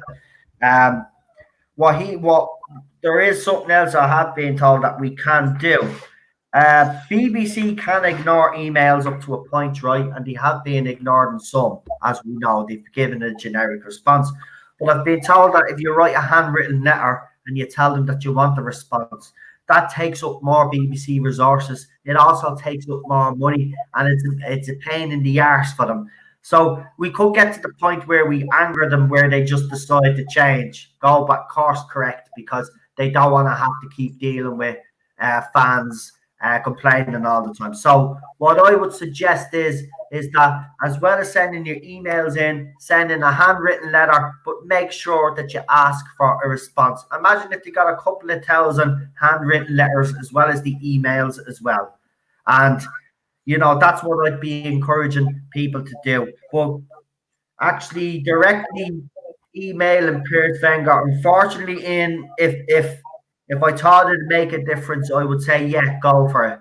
But it's not. He can ignore them, but you're kind of going over his head in a way. It's directly going to the writers of the show. But then his boss then is made aware of all these complaints. And that's who the attention we need to be getting is Piers Wenger's boss. But again, he can't directly email Tony Hall or whoever it is his boss, because we can be accused then of being trolls and stuff like that. So handwritten letters now, as well as user emails, both. Write a letter, piece of paper, a pen. What does not people not get? Piece of paper, a pen, handwritten. I said. I said it 15 times. Um, yeah. Just to answer a question in the group. In Minor says, who is above Piers Wenger? I would think that would be, I don't know now, he's the head of Wales Drama. Well, I suppose he's the head of the BBC then. Tony Hall, as Daniel says. He's stepping down, isn't he? Yeah. I once sent him an email which he didn't bother to respond. Well before Whittaker arrived, I said, why is it you don't promote Doctor as much as you promote other shows like Strictly and all that rubbish? Mm. Um, and he never bothered because I said who doesn't get as much publicity as the other shows does. He doesn't have an extra show like he used to, Doctor Who Confidential and that, which he doesn't have anymore. Yeah, I've been watching Confidential, Doctor Who Confidentials. That was even better. That used to do very, very well. That actually shocked me when they stopped making that because I know it was on BBC Three at the time, but I had so many people watching that they could have very easily put it on BBC Two after the make. I actually heard a reason why it was also cancelled, not because of BBC Three was shutting down. One reason, but one reason I heard was it was taking sales away from Doctor Who magazine because people already knew what was behind the scenes because you had interview with the actors and FX guys and musicians and all that. So people already knew what was going on. So by the time the magazine came out, well, it was old news. So, which I can understand. I'd rather have Confidential, actually. Yeah, Confidential was great, as I said. I used to love it. Yeah. What you call it? It was great seeing how they put the stories together, the monsters, the special effects. I mean, as I said, I think BBC missed the trick there. They could have very easily put that on BBC Two after the main show. People would have switched over. But yeah, they decided to get rid of it, which was that really kind of annoyed me because I like the 2005 box set because you get the whole lot of them on a disc. The Confidential, it's great. So they're all on one disc for you to watch. Yeah, it's great. One thing I've decided on my Facebook group, in the main header page, I've had a Hartnell up there since the Timeless Child ended. I've just changed it to a publicity shot from the Three Doctors. Shan't be putting her picture up there. Nope. Until she's going. That would be wonderful. Yeah. Someone. Who's this now? I always get these words.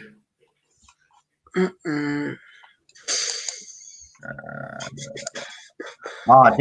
guy is blazing. He's there. It's funny. I'm not adding you. Hard luck. Nice try. I love when these little J-bots, they think they can trick you, you just go down their number one, they never follow anybody that you're following. And then you always go down through their thread, and then you'll always find a tweet where it's I'm gonna try trick here. There's something I wanted to actually show you. It's very funny. So we have this Facebook group now that I want to focus on. And this Facebook group is called Fans. What's it called? Where is it? Because it's funny. It's hilarious, right? So it's called, where is it? No, that's the Virgins. We don't need them.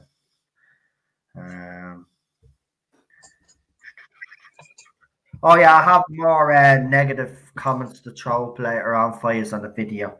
I still haven't finished showing, because there is. And if anybody has any funny Chris Chibnall little memes or pictures that you've made, now nothing crude, or disgusting, but if you've made any funny memes or anything like that, or funny pictures, send them my way because I'm going to be doing another Chris Chibnall is a dickhead video, but not using the song, but he is a dickhead. So this group is called Doctor Who Fans Who Actually Like the Show. Right? And I thought, okay. Now this group, I have to say now, I have to give it to it. It has 13,000 members, right? So it's in the Doctor Who universe on Facebook. It's pretty much a big group. In comparison, my classic group has over 1,000 members, right? So this is a fairly big group, right? So I'm going to read this to you, right? Because this is what the group is about. So the group is for fans who actually like Doctor Who. By the way, I've tried that. I've tried to join this group. It'll be very interesting. Number one, if they'll accept me. Sorry, no. How many members have they got? 13,000. 13. Oh, that's right. I've got not that many. I've got 3,944 in mine. Yeah. Right, so listen to this, right? So this is for fans who actually like new Doctor Who since 2005 and don't hate old Doctor Who. No hate on our beloved show, not new, not old. It is required to like the old one, but no hateful comments still. No bashing people who make the show. It's against the rules, and this is the part that really, really kind of makes me laugh. And this is the only reason why I want to join the group, because I just, you know me, guys. I'm just going to poke, right? But here we go. It is against the rules to deny human-induced global warming and sixth mass extinction. No discrimination and no hate whatsoever. No bullying, right? It says, right, where are we? Spoilers, right? We don't need to go like that. Spoilers, blah, blah, right? So it says, please report all content that breaks the rules. By the way, they don't spell break properly. They actually use the word breaks as in hand brakes, right? But I'm not the spelling, please, because my spelling is not great either. But this whole thing to join the group, about the group, is ridiculous, right? Hold on, I'm not finished, right? So it says, this is a family-friendly group, just as our beloved show. So no cursing and added language, no advertising of illegal stream sites, and any content that that's against Facebook rules. No correcting grammar, and this is from the person that actually no correcting grammar, right? What else is there? We are here from different countries. If you don't understand something, ask, but no grammar Nazi attitudes. No real world politics outside the Whoniverse. They don't even spell Whoniverse properly. No self promotion except in promotion posts. You can find that and other posts in announcements. We have sister groups to do. Now, by the way, this is a group that, by the way, you shit talk. So apparently, you know, they're all inclusive and all this, but if you say that and bad, you're fucked. But they also do a Star Wars group. They also do a Lord of the Rings group. They do a Star Trek group, and they do a sci-fi and fantasy group. If I were yours, keep well away, because you say anything negative, even about Super Ray, and they'll fucking throw you out. But that's that group, right? This is ridiculous. But why did I highlight this group, right? It's because of this post that was in the group. So someone sent me this, and this is why I tried to join the group. So this is their little plan, right? And this is what I'm saying. Facebook, YouTube, and Twitter, whether us big YouTubers like it or not, we're heading towards a civil war. And that might sound stupid, but you can already see that the other side, they're starting their little games now, and they're ready to attack. They know the game is up. So I said it, they're not going to go quietly, and they won't. So this is it, right? So this is what this person said. And this is from Steve, right? I won't mention the rest of his name because I don't want to embarrass the little twat. So he says, listen to this. Isn't it time we took a stand against the haters? I have a plan. On Sunday at 7 o'clock, now this is his plan, I'm going to put up a post on the main Doctor Who page with a poll asking who thinks Chris Chibnall is brilliant. Now, whether you like him or not, by voting yes, you are sticking it to the haters. If we get more likes than hate, it will be a big giant, it'll be like a giant in your face to them. If you think that this is a good idea and want to do it like this post, if you don't, that many likes, I won't do it, right? It got 39 people voting on this post. I don't know how many likes it actually got. So that's his grand plan. So I'm going to go in onto the official page where you actually can't put up a poll because it's the Doctor Who site that actually puts it up. So you can't. So his plan already falls flat anyway. But the fact that he thinks it's going to be a big yoke because it gets more likes. Listen, Jodie Whittaker's polls in those shill groups always get more likes and dislikes, and we never react badly to it because we know that you like rubbish and you will actually lap up shit BBC give you. But there's people out there like me, Ian, and other Whovians that actually like quality writing. So no, it doesn't actually bother us that she wins polls because in our polls she finishes last. In our polls, Jodie Whittaker's era finishes last in every poll. Her Doctor finishes last in every poll.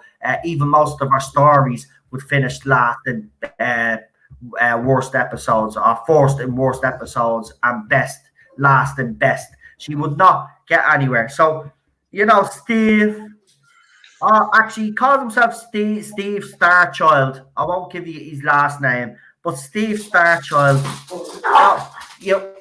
Go ahead, put your post up, but they won't let you. But you know what? Put it up on your page and we'll go in and vote. Right? I'll even vote just for the laugh, just to prove to you that we don't actually give a flying fuck. Yeah? See, this is the problem, you little Twitter twat, or you Facebook twat. We don't give a shit. Right? Do all your polls all you want. Jodie Whittaker is gone after series 13 for definite anyway. Right? She's not going to survive, and neither is Chris Chibnall. So we've got one more year of this bullshit. Well, we got one more series of this bullshit, and then she's gone. And then you'll disappear like all the other little J-bots. So do your little polls, do your little videos. If you wanna actually start the whole Twitter, Facebook, and YouTube war, go for it. Do you know what? It'll help our channels more than it'll help you anyway, because the only side that's going to come out on top is the true fans of this fandom, and that's us.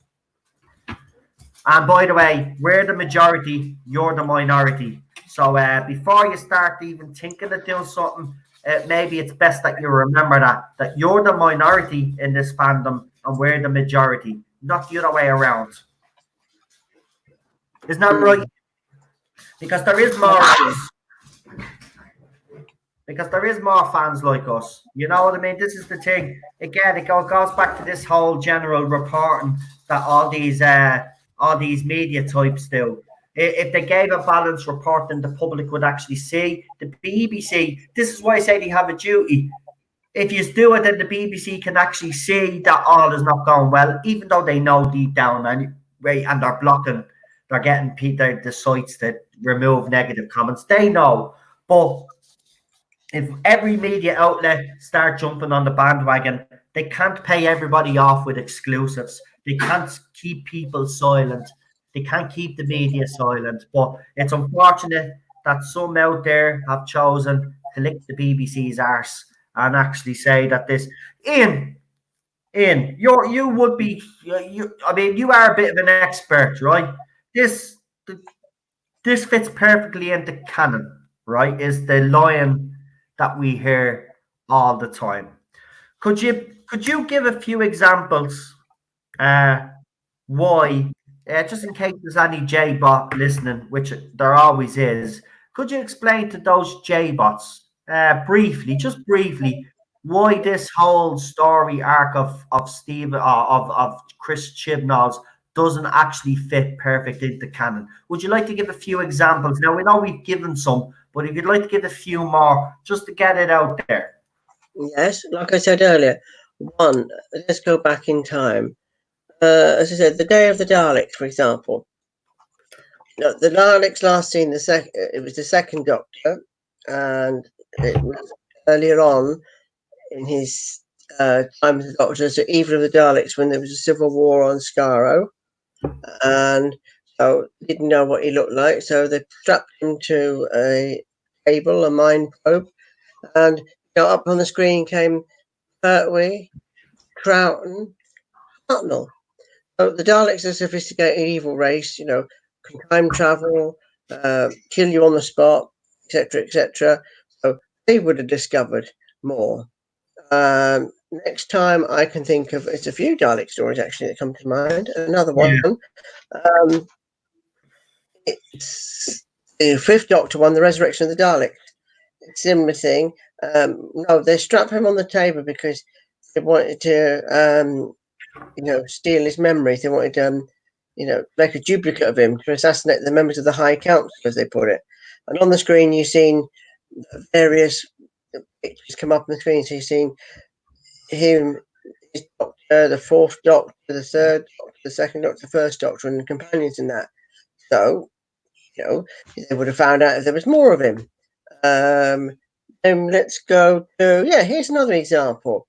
I quoted this just before the Timeless Job, and we were dreading the worst. 5 Doctors. I know that story so well, so I shall quote directly from it. So the first Doctor enters the TARDIS with Susan. Yeah. And what are you young people doing inside my TARDIS? Mm-hmm. And he says, it's his TARDIS. Grief. So the Fifth Doctor sort of recovers. He's on the floor. And he says, "You're here." "Yes, evidently, my boy. Take it easy," or something like that. And he helps on his hand and helps him up. Then he says something else about the TARDIS. "How did you come here?" "Never mind. Regeneration." And the Fifth Doctor says, "Fourth. Goodness me. So there are 5 of me now." Yeah. 5 of him. No, that's what I mean. Even in the 5 Doctors, look, that's what I'm saying. There's perfect examples where this doesn't fit in, and and we can even ignore, even if you ignore the whole brain of Morbius thing, right? There's still plenty there to poke holes at. Another one I would ask as well is, where does actually Susan fit into all this? Second of all, I'd ask, explain to me how the Master, this is the biggest one for me though, how the Master was able to kill the Time Lords, right? How he was he was able to keep their bodies frozen, he froze the bodies, right? And then he was able to get the Cybermen to convert dead flesh. Now the biggest problem now, even without all of that, the biggest question I have is, well, then explain to me how dead Time Lords can all of a sudden regenerate. Right. Because there's a Time Lord when they are damaged, or there's a Time Lord when they are just dead. They've been murdered. Literally, they can't regenerate. I mean, the whole thing about the Simon Time Lords, I mean, I think by that time I switched off. I was so pissed off. Yeah. Do you know what? That would have been a good idea if it actually hadn't made sense, and if the series hadn't turned out the way it actually did, and it was written by someone else that actually knew what they were doing. It would have been a good concept, but it was poorly executed. But again, we're going to New Who. We can give a few examples in New Who. Again, River Song, as you said yourself, when the Doctor was poisoned, she gives him a regenerations. But if he was, as we have seen now, apparently the Doctor had unlimited regenerations. And if he didn't have unlimited regenerations, well, then explain to me how that came about. Again, this is another thing that Chris Chibnall has not explained. This does not fit perfectly into canon. And I don't care if you're a time lady out there and you write for Digital Spy or Screen Rant or whoever it is, and you think all of a sudden you're some sort of journalist and expert on canon, right? Even if you take out the brain of Morbius rubbish, right, and you add all those other little examples that we've given, this does not fit perfectly into canon. And I have not seen one person out there that says that this all fits into canon, perfectly into canon, that has actually done an article or done a video to actually prove to us that it all fits into the canon. And not making cock and bullshit up to make it fit in, but to actually show how it fits in, right? I've got another one. Sorry, Noel. I've got another one. Talk about the Master and the Matrix. What about the Deadly Assassin? Exactly. They both were in the Matrix. Exactly. It was Eddie from Scaro said, the brain in Morbius thing. Why didn't Sarah say to the Doctor afterwards, well, who were all those blokes then? On the thingy, the time bending thing. As Pat would say, nonsense. The whole thing is When you go to the one everyone's talking about, the Time of the Doctor, why would the Time Lords give him another cycle of regenerations when he doesn't really need them? Haven't hardly forgotten. As that guy said, Yard. Why would he need to go? The Time Lords promised him the remaining of the Doctor's lives when he's got infinite number of lives. Exactly. And then, of course, Big Finish have done a story to finish off that sort of trial thing, and that's now out the window. The whole thing is like it's a cock and bull story. I'm sorry, and I just want to go and get a couple of figures because I want to talk about what we're talking about now. If that's all right. No problem. I'm just going to read out a couple of comments while you. Because this is to do what we were talking about. Because I want to show something. Because we talked about those Cybermen. So I'm just going to go over here.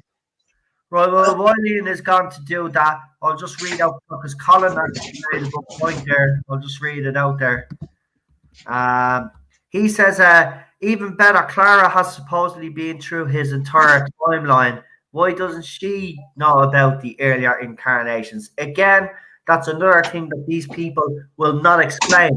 And have you noticed not one of the articles written actually tries to explain how this fits perfectly in? They just say that it fits perfectly in, but they never actually give prime examples like we're given. See, this is the difference between this side and the other side. We give examples where it doesn't fit in, but they don't give us examples where it actually fits in. This does not almost fit in perfectly or fit in perfectly like the line that they're all using. It doesn't. It makes no sense. Castro Valvin is here as well. Welcome to the chat.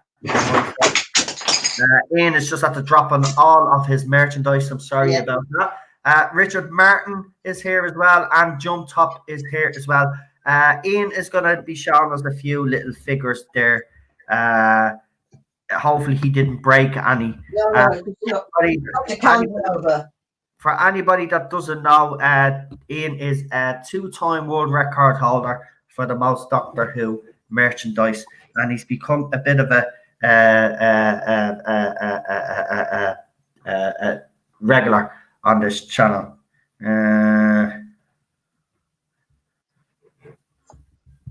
Right.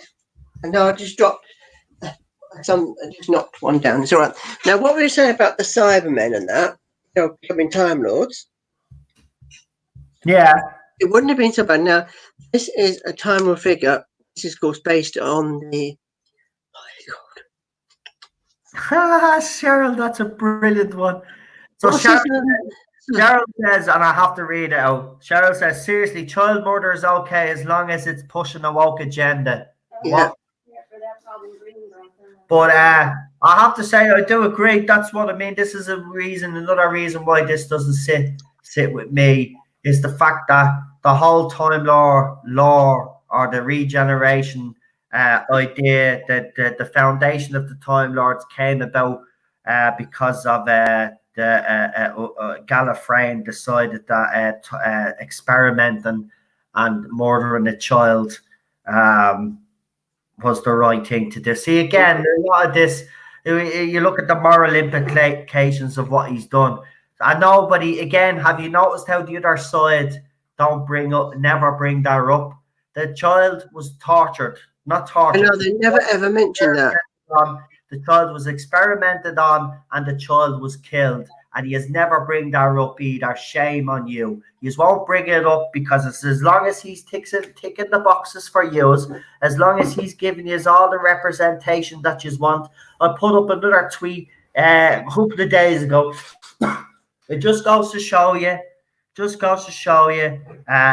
what these fans are all about. Some fan says, Chris Chibnall, please make it into canon that Jodie Whittaker fancies women. I'm getting all feral here, or whatever that word is. Feral, yeah. I'm getting all feral here, right? And I was like, that's all they care about.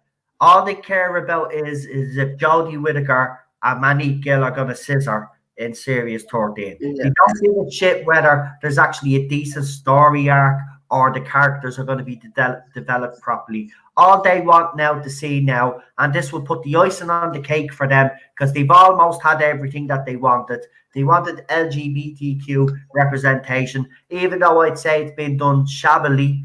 They actually don't. because once the characters were in there, they're happy. So that box was ticked. They wanted it to be more inclusive to other people from different backgrounds and different countries. They got that as well, right? But again, they were characters like that weren't used properly. They bring up issues like mental health, cancer, plastic, and climate change, and they're all shoehorned in. Listen, Yeah. right? At the end of the day, they don't care, right? They know this is all bad, but they don't care because everything that they've asked for has been catered for. And some article did say it, in the danger of BBC trying to please everybody, they end up pleasing nobody at all. And I agree with that statement. That is a true statement. What BBC should do is they should stop pandering to a small minority on Twitter, right? And actually open up and listen to the fans. Listen, your organization right now is one of the most hated out there, but you could turn this around. There's still a chance for the BBC to turn this around, and in a few years' time, we're all praising the BBC. Do you know what I mean? They do have a chance to turn this around. We can all sit here and say BBC are evil now and they do this, that, and the other, but BBC wasn't always like that. BBC made great television back in the day.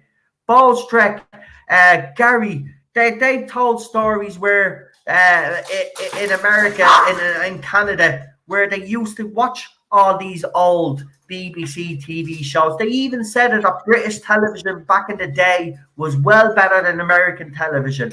And that's the truth. It really was. And they can get back to that. Doctor Who could be the next Game of Thrones if they really wanted to. You can still make this show appeal to a lot of people. You just don't need to just look. You just don't need to box tick for the sake of box ticking. We've been watching Series 1, right? And we're into Series 2, right? And there's one thing that we've noticed in it, right? For all these people, J-bots that are coming out and saying that Doctor Who needed to get more diverse and all this rubbish. I don't know what you're talking about. Since New Who has started, how many characters did we count that were from different countries? There was loads. There was loads, different races. You had Asian characters, you had black characters, you had your white characters, you had your strong female characters, you had your strong male characters, but you also had flawed female characters and flawed male characters. It was done with balance. And sorry, no, you had gay characters like what's his name? In Voyage of the Damned, Russell Tovey. What was his name? Alonso, wasn't it? Alonso, yeah. Yeah. So he was good. Yeah. And by the way, they followed up on that story, though. I know it was only a little clip, but Captain Jack, the Doctor. Remember when the Doctor is doing his kind of going away tour, and the Doctor basically says, "There's Alonso. Go over. You're feeling lonely. Alonso will sort you out, basically." And so Alonso ended up with Captain Jack. Do you know what I mean? So it's at least they finished up with that, but they did so. He wasn't just a little throwaway character that got 20 seconds on screen. Alonso was part of the main bloody script in the Voyage of the Damned. He was on the bridge. He was talking to the Doctor. The Doctor was communicating with him. He wasn't just put on the screen for 20 seconds. Says, "Look at me. I'm gay. Now kill me." Do you know what I mean? Yeah. Well, anyway, just to talk about the Time Lords. Last of the Time Lords. Yeah. When the Doctor is on the run and he's with Martha and Jack, and he's talking about the Time Lords, and then it goes to Gallifrey, and you see that Time Lord standing on the hill. Well, there he is. Ah, there he is.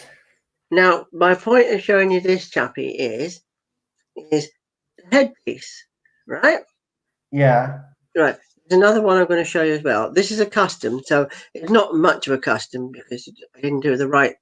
But they had to change the Gallifrey seal only for one episode, but they went back to the classic one. I don't know if you can see it. That was the New Who one. Yeah. Then they changed it back to the classic one, which I'm very pleased about. But I want to show this because Tom Baker wore the outfit in Deadly Assassin when we first seen those Time Lords. So all I did was put Tom Baker's head on one of them. Look. That's deadly. But The head's only not stuck on permanently. It's on Bluetooth. But I'm just going to show you what annoys me about those Cybermen so much. Right? I'm going to show his head back on. Look, this is him without the headpiece. Look, Yeah. and this is the headpiece. It's separate. They don't wear. It's not. Not like part of their species. So they walk around with this on their heads. I know, that's what I'm saying. I know. Off. Cyberlord ones, they're just fucking dead. I know, it makes no sense, pal. It just, One fuck, sec. it's ridiculous. It's ridiculous. And you know what? I have to say, when I first seen them, I was like, oh, what the hell? Seriously? Really? And then when he shot one and it came back to life and a region, I was like, no! Here you go, Noel. Quickly, look. Just for you, I've kind of just done it there. Oh, for God's sake, a Cyberlord. There, we have a Cyberlord, but in Cyberlord looks a lot better now. I have to be quite honest with you. You know, it hasn't got. I could put a black cape on it. That was stupid. They're wearing black capes. What the fuck was the Cyberman want with a black coat for? No, man. What was he trying? What was he trying to be like? Fucking Thor or something? I don't know, but that was stupid. It's like, oh yeah, we got to show that they're timeless, so we need to stick the headdress on and a black cloak. Yeah, Sirius will be timeless, all right. Be timeless and be forgotten in time. Seriously, this era just oh yeah, and another thing I forgot to ask is all to do. So obviously everybody goes around and uses a Doctor Who hashtag, especially if you're talking about Doctor Who. Some people will still use the official hashtag. Well, another thing that we're all encouraging you to do is not use the official BBC Doctor Who hashtag. Not to use hashtag Doctor Who or any of those. We would like you to use the hashtag RIP Doctor Who. That is the one that is trending the most on Twitter. It's the one that everybody is using and has gotten the most tweets and has trended a couple of times. So all YouTubers are going to be using that. I use that now. I don't use any other hashtag now. I use the RIP Doctor Who one, like Gary, like all the others. When I put a post up, it's RIP Doctor Who, hashtag RIP Doctor Who. That's the hashtag that we're going to try get trending even over the Christmas special. Yeah. So when they're trend, when then the other side are trying to trend their little hashtags for the Christmas special, will be trending RIP Doctor Who that night. And it will. Trust me, it did the night the Timeless Children aired. It was one of the top hashtags going around. We will make it that again Christmas. We're going to send a message to the BBC that we have not settled down, that the backlash has not gone away. And it hasn't gone away. And I think before I came live, Gary was actually on a stream. I don't know if he has actually finished that stream, but I know he was doing the stream and he was talking about it, saying that the backlash hasn't gone away. He is absolutely right. It has not gone away. And BBC really need to start opening their eyes and ears and listening, because if you don't, you won't have a show next year. Because I'm telling you now, these continue down this route, right? If we don't hear anything that says that you are going to abandon this whole timeless children nonsense, right? I'm telling you, Series 13 is not even going to get 2 million viewers. There's not enough J-bots to keep the show going. There's not enough of them. And I am actually still annoyed at all these ex-writers. But here's Ian back. It's sinking. It won't survive, because I know what you say about RIP Doctor Who. I can't put myself through that. I'm out. I'm not going to watch the Christmas special unless I'm with somebody who has it on. I won't turn it on. I mustn't watch it for my sanity, because it's got so bad. It's not the show that I love. Yeah. It's just not. I mean, when I seen the trailer for the season 14 Blu-ray box set, I had that excitement feeling, the feeling I used to get when Doctor would be on. but not now. Anyway, no. Change up slightly. I just thought I haven't got everything to show you quickly to hand. I need to sort out my shelves, need dusting and sorting. But I just thought I'd show you that new TARDIS that's come out while I'm here. I know I did a video of it, but if that's all right. Yeah. This is the Pertwee one based on the penultimate story, The Monster of Peladon. And there it is. No, I like it. Does it open up like the rest of them? Oh, yes, doesn't have a back. Probably put one in it, but look. You can put your own backdrop in it if you want roundels or a console. Ah, nice one. But I said in my review, you see, if you want to put the console in it, in the backdrop, the trouble is, though, in that season, we only seen it once in Death of the Dalek. So I don't know whether you get to see it, you know what I mean, by a clean image, because I think the Doctor and Sarah are around the console. There it is. Now, I don't know if you can see it. Mine is not so weathered, but the way it's been nicely weathered. Mm. I've been told by someone who's more of an expert on TARDIS signs than I do, the signage is right. The door one is slightly off because there wasn't a board around it, but I just think it's very good. And here is the man himself. Look at that. Oh, that's brilliant. Yeah, and that comes together, and that is 19.99, which I think is a good price for a TARDIS and a figure. Wow. Because a figure of Whittaker or Graham or the Resolution Dalek, I think whatever it's called, is $12.99 for one figure. Now, I was talking to a friend of mine, and I have Dalek, so even though I don't care for that Dalek, so I wouldn't mind having it or a figure of Graham. But neither one of us feels like spending £26 on the two of them. Yeah. But this is $19.99. These two. And I think that is really good value. No, it is. It is. Where did you get them again? That's a B&M release. Come out. There you go, boys. Exclusive only to the UK, I'm afraid. I checked. I got this sent. A friend sent me this one, but I checked out for another friend who wants one. He lives overseas, actually in China.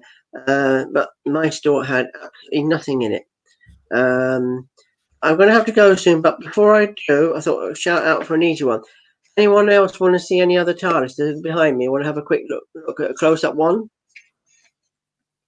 Yeah. Anybody got a favourite Doctor's TARDIS they'd like to see? We'll take the first four comments, right? So we'll get to show you four different TARDIS. So the first four comments to pop up on the screen, on my screen, there is. Yeah. And there, look at that, Nolan. That's perfect, isn't it? Cheryl asked for number 10's Doctor. Peter Davison's TARDIS at number 3 TARDIS and McGann and the fourth Doctor. Right, so we'll go with Well, this is the third Doctor. Someone said the third Doctor. That's the third Doctor. third Doctor is there, so we do 10, Peter, and McGann and the fourth Right. Doctor. I can. Well, just stop it. McGann haven't done yet. I'll show you my version of it. Right. And if they want a number 3, there was an earlier release of 3. I can grab that one on. It's on the way. Number Right. 4, wasn't it? Yeah, and the fourth Doctor, you have him handy as well. Yeah, well, I've got 2. I'll shout out the stories. Robot or Sharda? Right. I think you showed us the TARDIS on Robot, didn't you? So show us the Sharda TARDIS. No, you showed us the Sharda TARDIS, so show us the Robot one. Right, I forget the robot one. Yeah, because you showed us the Sharda one the last stream he was on, I remember. Right. That one. I got 2 here to hand. Another 3 and a number 4. Yeah, have you got Hartnell's one? Some people have asked for Yes, I have Hartnell's. I'll get that one in a moment. So just going to start with the third one. This is the first release in 2017. I prefer the newer one, but this is a nice one. It had the black base. Some said it didn't in the story, some said it did. This one was quite nice weathered.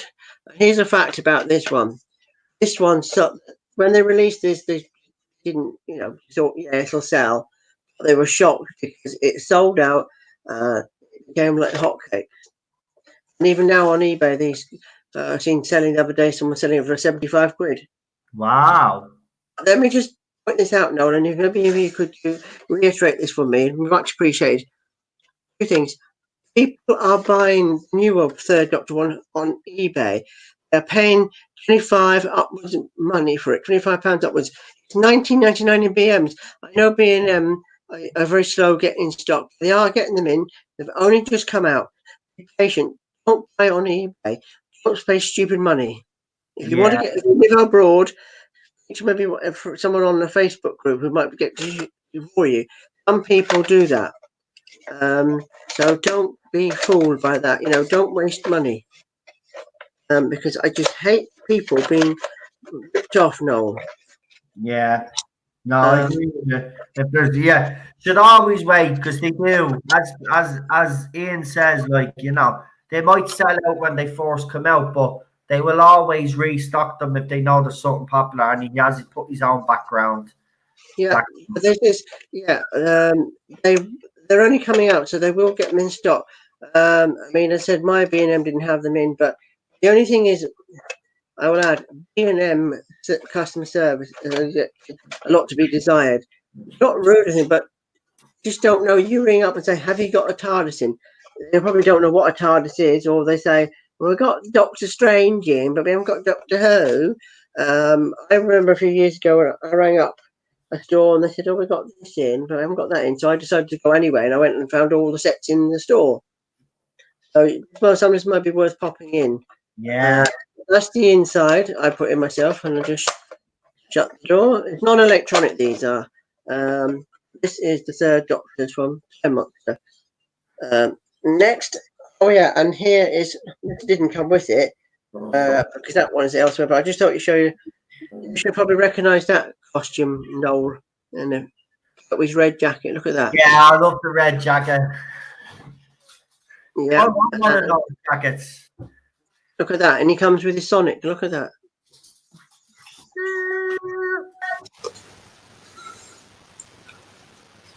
I like that one. Right, up we go with Fourth Doctor and Tardis. Fourth Doctor's Tardis. Nice. That is a nice one. Similar to the third, which is as he was, because I haven't put a backdrop in that one, but that's that one. Again, that came with a regenerated Fourth Doctor, so the Fourth Doctor in Pertwee's clothes. Again, that's just in the cabinet, but I keep with it. I'll just show you these two. Just people have a look at that one. I will show you that. This is Tom in his first outfit. Nice. And you should recognise this guy. Harry Sullivan. Yeah. Yeah. We like Harry. The Doctor and Harry. Right. Well, the first Doctor is well required, wasn't it? Yeah, someone asked for the Fourth Doctor, yeah. We just done the Fourth Doctor. That was the Fourth Doctor I showed you. Spin that round. And that one round. Right, I'll just get that for you.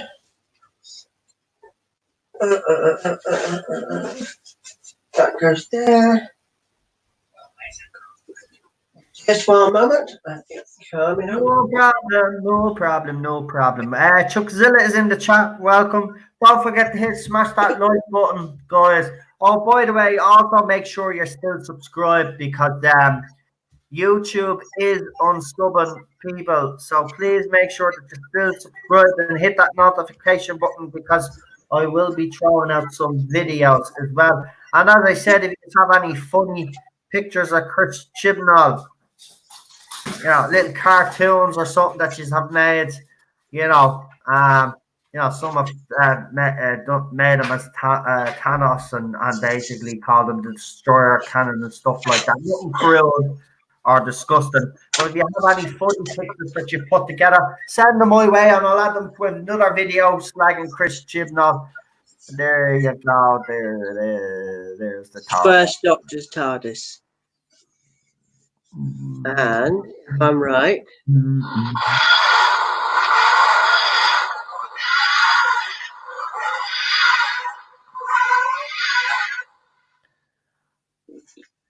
if you like the sound of the TARDIS, smash that like as Chuckzilla says. Please smash that bleeding like button. and then I've just put in a backdrop.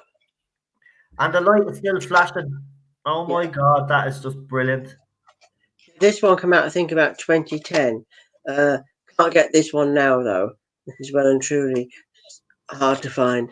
But it came with the first Doctor figure, which I shall just shut the doors. I shall show you that one. Now, this is one of my favourite first Doctor figures from Unearthly Child. Look at that. Yeah. But look at the likeness on that. I know, it's brilliant, isn't it? The detail. Now that, because I know Al, whom works for character options and it does the choice, Tommy, use digital sculpting, and that's how they seem to get these amazing results. Wow. Yeah. Now we go on to which came out last year, based on Peter Davison's last story. This is the fifth Doctor's TARDIS. So it has been on the planet Androzani, so it's a bit battered, this one. Look at that one, dirtied up. Wow. Not on the base.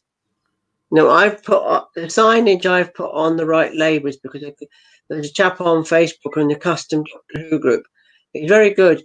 He produces all the right sort of signage for the TARDISes because sometimes the character options just generic design. And so what I've put them on for that one. Inside, as you can see, look. Wow. That's just an old photograph I have of the actual prop. I've just stuck it in there.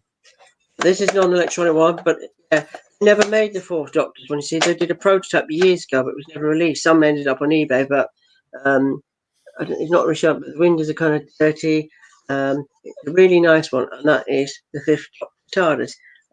It didn't come with this fifth Doctor, but look, there he is. Look at that, Noel. Yay. Oh. Memories. There's no meaning. No, that's not even that song. Get away. Oh yeah, somebody asked for number 8, didn't they? And Cheryl wanted number 10, didn't she? Yeah. Right. Teddy.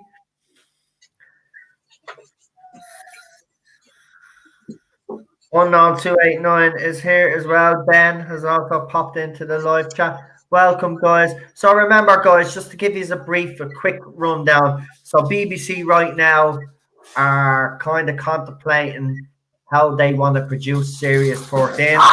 They might split the show in half, the series in half. They might also do longer episodes, but a shorter run. Everything that the survey has suggested that they asked the Still fans, well, whatever their feedback was, they'll probably go with their feedback because that's what BBC do. They only pander to the Twitter crowd. So whatever was in that survey that the rest of the fandom didn't get, but they certainly did, they're the options that they're kind of thinking of. What we've been told is that basically what's happened is that after the chaos in Cardiff, we already spoke about this last year anyway, there was a meeting with all the heads. Apparently things were all sorted out, and it looks like that Chris Chibnall along with Jodie Whittaker could be definitely staying for Series 13. But I have been informed that if they do stay for Series 13, it will definitely be the last series that the two of them will be involved in.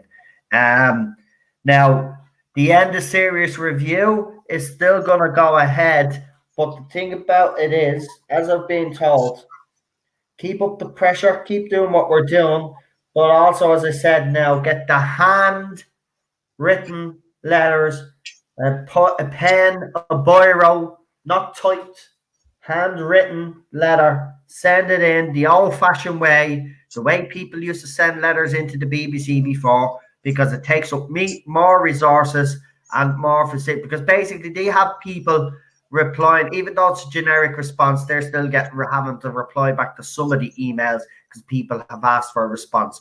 And some people will get specific with their arguments, so they have to answer them. But if you send a handwritten letter, they cannot ignore it if you ask them for a response. It's a handwritten letter. They have to respond to you. So keep contacting the BBC with emails. Keep doing everything else that you've been doing. But use the hashtag now. It is the hashtag RIP Doctor Who is what we want you to use. It's the one that's trending the most. It's the one that got the most trends. So it's the one that everybody is getting behind, including the other bigger YouTubers. That's the hashtag. Also, of course, we're going to be obviously encouraging you all to boycott the Christmas special. And also, as I have said, and I've said this to my followers especially, if you are reading a newspaper article and you happen to come along to the comment section of that article and you see any negative comments, send them to me. Send them to me. I want them sent to me. I will cover the person's name that has made the comment. But I want to show BBC. I have more now. I'm going to be throwing up a video later on anyway. But I want you to send me these comments as well. You might find some on Twitter or on Facebook that I don't know about, where there's people complaining about the timeless children. Send me their comments. I will obviously protect their names. I'm not going to put anybody's names up there. So that's what I'm going to do. But I want the complaints. I want to be able to put them up on the channel to show people that this isn't universally loved. And I'll leave you with Ian for the last few minutes now. Ian has something to show us. But Alpha Omega has popped in as well. I just want to say hello, welcome to the chat. Go ahead, Ian. Right, it's Doctor. They haven't brought out, but I was I attempted to my own customize. So like the 5th and the 1st, just my version repainted. I've got the accurate signage on it. So this one actually is, if I can, also electronic. Wow. Now the 8th Doctor, they've done. I won't show them all tonight. Just show the one they have with it. They have done how many versions now? They've done the movie, a comic one, the Night of the Doctor one, and the Big Finish one. So this is the comic one, which was same as his movie outfit but different colours. And there he is, look. Paul McGann Doctor. And that's just a custom. Whether they'll ever bring one out, who knows? Because I never thought they would bring out like a 3rd Doctor's TARDIS or another 4th Doctor one. And this last one, I must be going. When I find it, yep, there's one there. Probably maybe a lot of you have this one because this was the first one of New Who that they did. This is just the 10th Doctor's TARDIS. I shall turn it on. The thing I like about these New Who ones is the sign lights up on the front and that. Yeah. Look at that. That's the one with the, this is the one that we told you when you knocked off the lights in the bedroom or the sitting room, wherever you were, and you whacked that on. Look at the lights. Did you see that? Do that again. A second. Well, don't kill yourself. No. That's all right. You trip over something, hurt the cat. No. I have the laptop to guide me, and the other one is flashing away there. Now, look at that, guys. Look at that. It has a thing on the base. It's called flight control.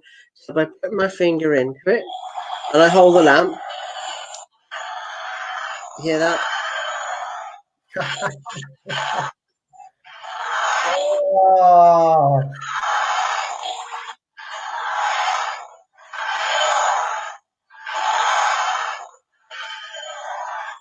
That's brilliant.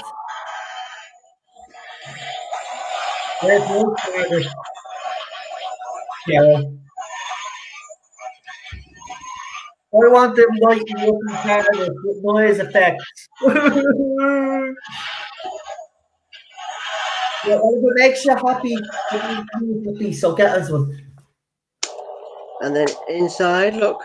Oh, it makes the noise of the bloody. Oh my god, did you just hear that? Do that again?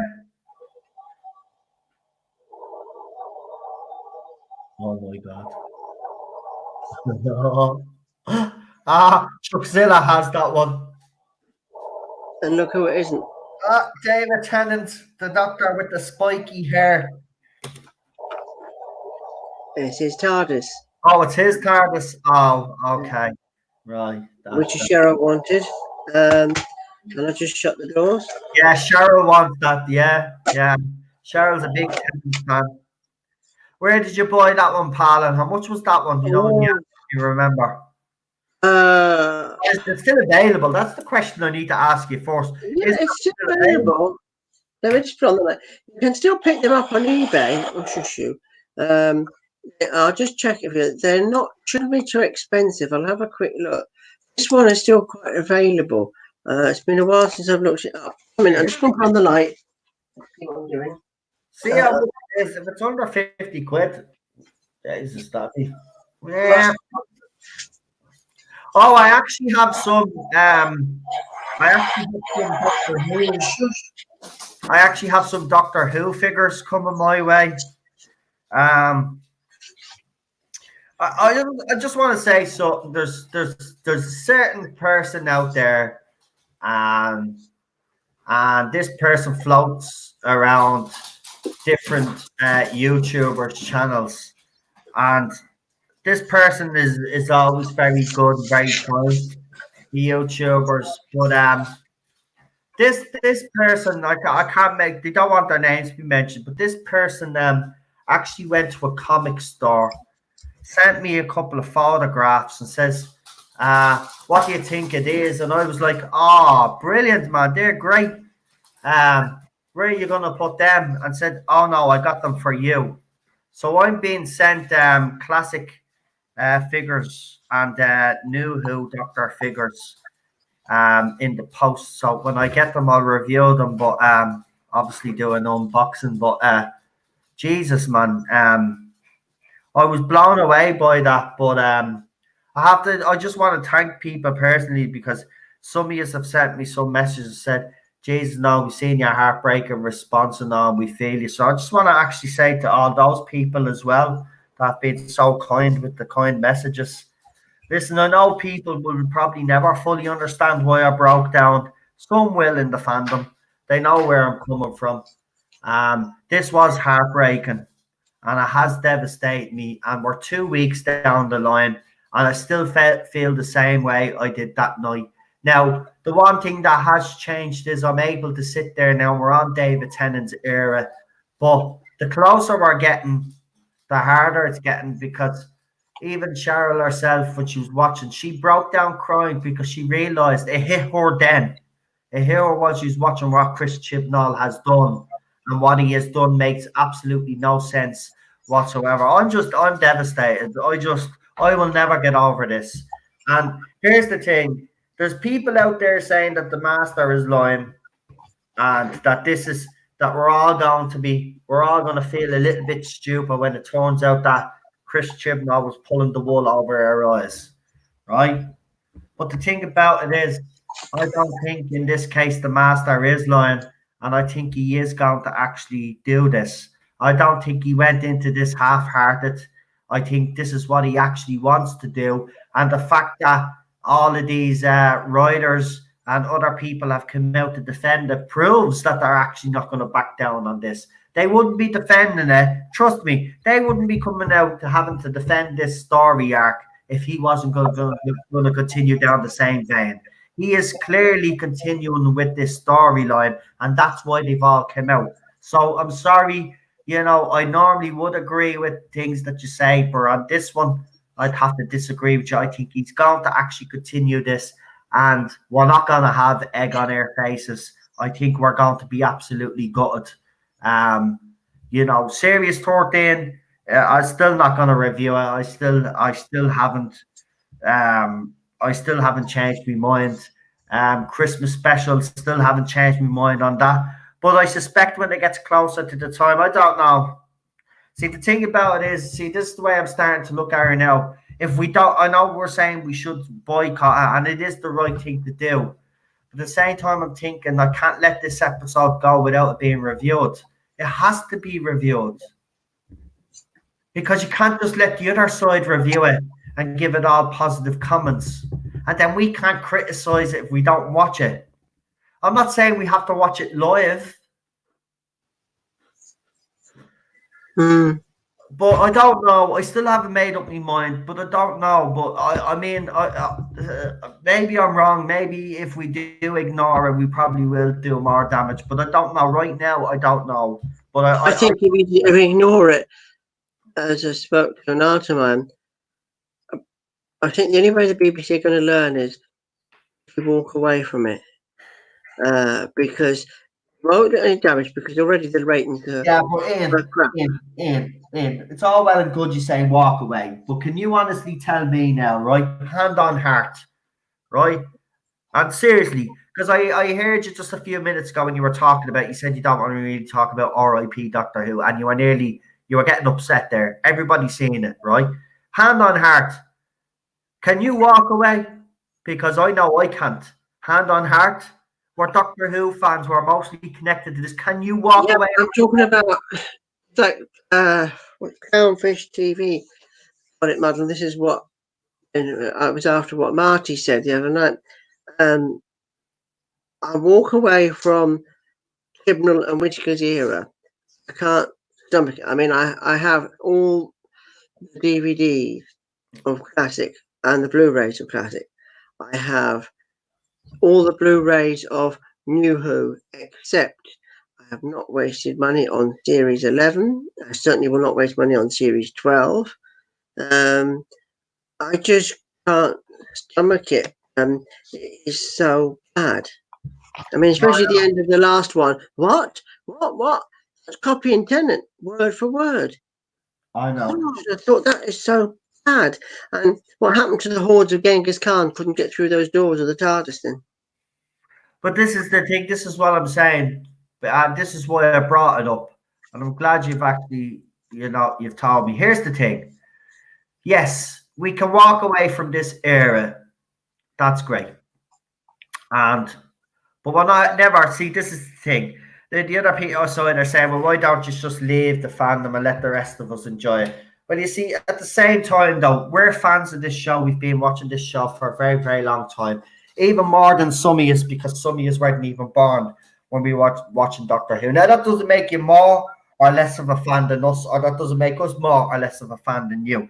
The difference is that we've had those few more years to get emotionally connected to certain characters. And the Doctor is someone, even as an adult, that I would inspire to still be like. Do you know what I mean? I'd inspire to be the Doctor because the Doctor tries to do good. The Doctor tries to, make things right within the universe. So I'd love to be able to do. That's a positive message to be sending. But the thing is, it doesn't matter who the actor is that plays the Doctor. They embody what the Doctor is all about, right?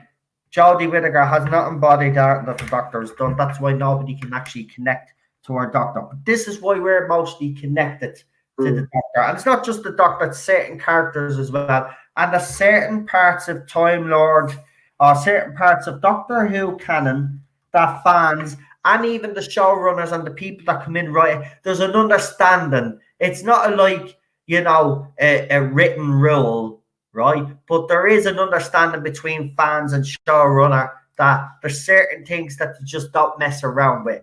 Now, Moffat knew this, and Moffat went as far as it was possibly able to go without pissing too many fans off, but he still managed to piss a few fans off because some do believe he went too far. But I don't. It does piss me off what he did, but if you look at what Chris Chibnall has done, he didn't go that far, Moffat. RTD was the same. He wouldn't push the boundaries. He knew where to stop. Chris Chibnall has come in with a fucking axe And I said, well, fuck the rules. I'm going to break every single rule and I'm going to do it my way. And I don't care if you like it or not, right? It's my way or the highway. Matt Strickland's basically said the same as well.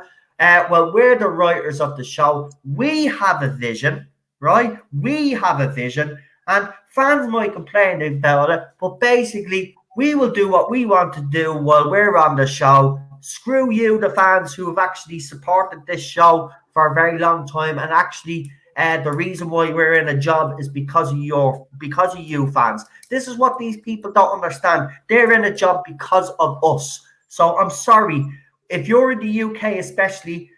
People paying the TV license, you answer to those TV license holders. You answer to your audience, right? And when the audience is telling you you're going about Doctor Who the wrong way, you should listen. Fans like Ian and fans like Eddie Iscaro and all those other fans in the UK especially, they should be listened to. They're the fans that kept this show alive when it was dead and buried. They were the ones that were buying the annuals. They were the ones that were buying the DVDs. These were the ones that were buying the videotapes when those videotapes were out. These were the ones that were on forums keeping Doctor Who alive.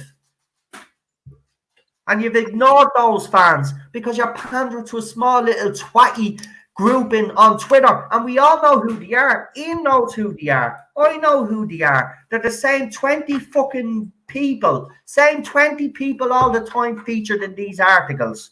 Right? Featured on everything, right? They never get a balanced view. And you know what? I'm not ever going to turn me back on this show. I won't, right? But Chris Chibnall's era, yes, we do have to walk away. We've reviewed 2 series of this. I do agree. We've reviewed 2 series of this. But I will say, there's a part of me that says that I should review the Christmas special and I should review the Series 13 because you'll have all those other YouTubers then actually praising how good it is. And it's not that they don't want us anymore. You're right, they don't want us anymore. But look, they're not getting rid of us because we're real fans, right? The BBC have basically spat in our faces, right? And we're still coming back, right? They criticised us during the Series 11. Ian watched Series 11. I watched Series 11. We were told then, oh, get away, you're fake fans. We watched Series 12 as well. What more do you want? It's not good enough. Listen, no, I really got to shoot. No great problem. chatting again. Good night, all. I'll catch you all soon. No problem, Ian. Look after yourself, mate. You have a great weekend. And you take care. Good night, Cheryl. Good night. Say good night, Teddy. Good night, Teddy. Night. Hi. Good night. Good night. See you later. And thank you, Ian, as usual, showing us a few of your Tardises and your figures. You always put a smile on people's faces. But I'm sick of it. I'm absolutely sick of the way that they're treating the fans. And on serious, BBC, sorry, excuse me, you need to get your act together. You need to get your act together. You won't have it. You won't have an audience. You won't even have a show to save anymore. But those fans I feel sorry for. Now, I was a kid during the 80s, so I wasn't really aware, except for when my dad was shouting at the telly saying how shit it had gone, you know, because my dad was a Doctor Who fan. I mean, he hasn't watched since the show was cancelled in the 80s. So my dad has never watched an episode of New Who, right? So Doctor Who finished in the 80s for him. So it's gas. All the shows that my dad introduced me to now have all been screwed. We had Doctor Who. Then where else was there? There was something else we used to watch and now it's gone woke. Oh, what was it? I was only talking about it the other day. Oh, it'll come to me. Oh, Star Trek. I think. Yeah, that's gone woke as well. Star Wars, he was a huge fan of Star Wars. Star Wars was always on their house over the. They always played Star Wars movies over the Christmas, which I thought was a bit weird. But there you go, Christmas anyway. Star Wars movies and Christmas movies. I hate the way they keep plugging Star Wars movies on Christmas Eve and all, don't know. The Wombles, yeah. I heard the Wombles are in trouble. All right. I read an article about them gone too woke or something, or wokeness. I'm not surprised. This is the BBC now. See, they don't only come after the adults, right? They want your kids as well. So if you look at the most of the children's content that the BBC throw out, you'd actually be surprised. You'd actually be kind of you would stop your children from watching CBBS, to be honest with you. They're indoctrinating your kids early. So, look at we give out about the young generation today. It's not all of them, but this next generation that's grown up with all this crap, these cartoons and all, they're going to be worse than the generation that slag us off right now. So if the millennials that give out to us think they have a hard time now, wait till you see when their kids get all their shit, they'll be even worse than them. So, maybe it's not a bad idea if Corona does the business. But listen, I did start at the start of the stream. I will say, if anybody does have any underlying medical conditions like myself and Cheryl, just be that extra careful. I don't know why today we have to tell people to wash their hands. I mean, if you have to tell people in 2020 that they have to wash their hands, well then I'm sorry, you're a scruffy bastard, right? You should wash your hands anyway. Whether it's putting your hands through your hair or whether it's to scratch your face or whatever, you always wash your hands. Always wash your hands. Oh, Jesus, me and Cheryl non-stop wash our bleeding hands, for God's sake.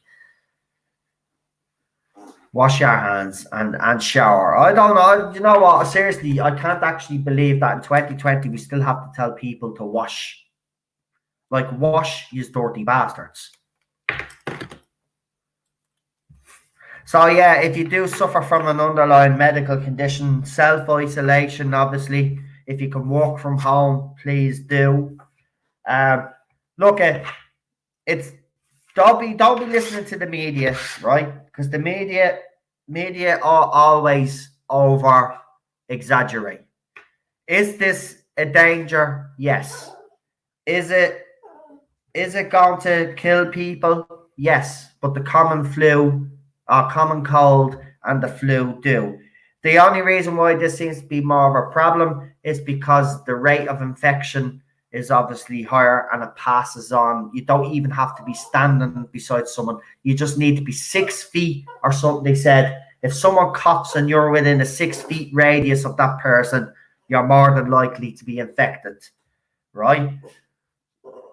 Shh. I'm talking about the coronavirus, Ted. You're all right. You're an animal. It doesn't even affect you. So just remember, there is no need to panic. So all those people out there that feel that they have to buy in bulk, don't.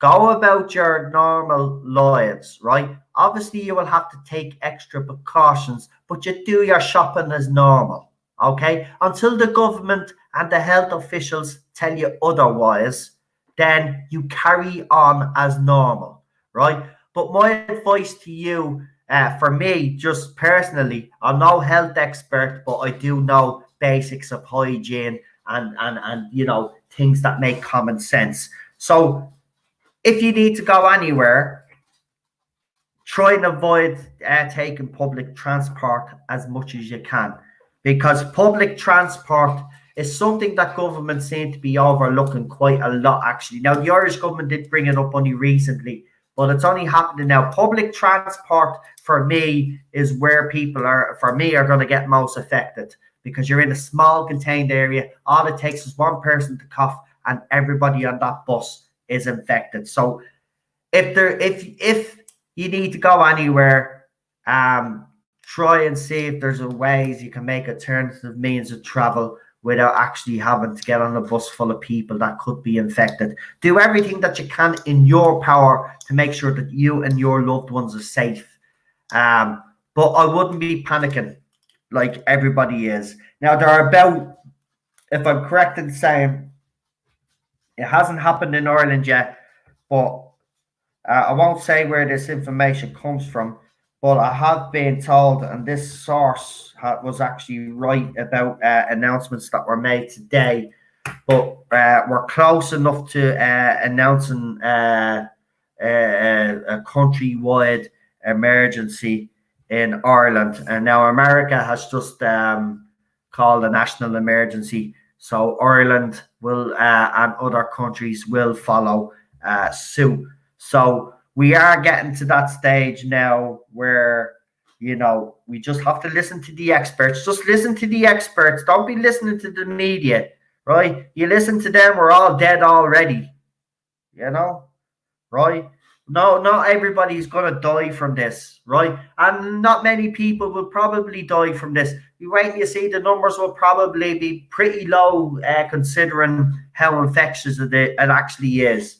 So, listen, until the experts tell us we have to panic, still buy our shopping. And by the way, all people out there need toilet roll and hand soap as well, you bunch of knobheads. So don't be buying in bulk because you're forgetting those people as well. And by the way, if you live next door to an old person, now is the time for you to be a neighbour. Now is time for you to be a good person and actually knock in and ask them if they want any shopping done or if they need anything, right? Because they're the most vulnerable group as well, right?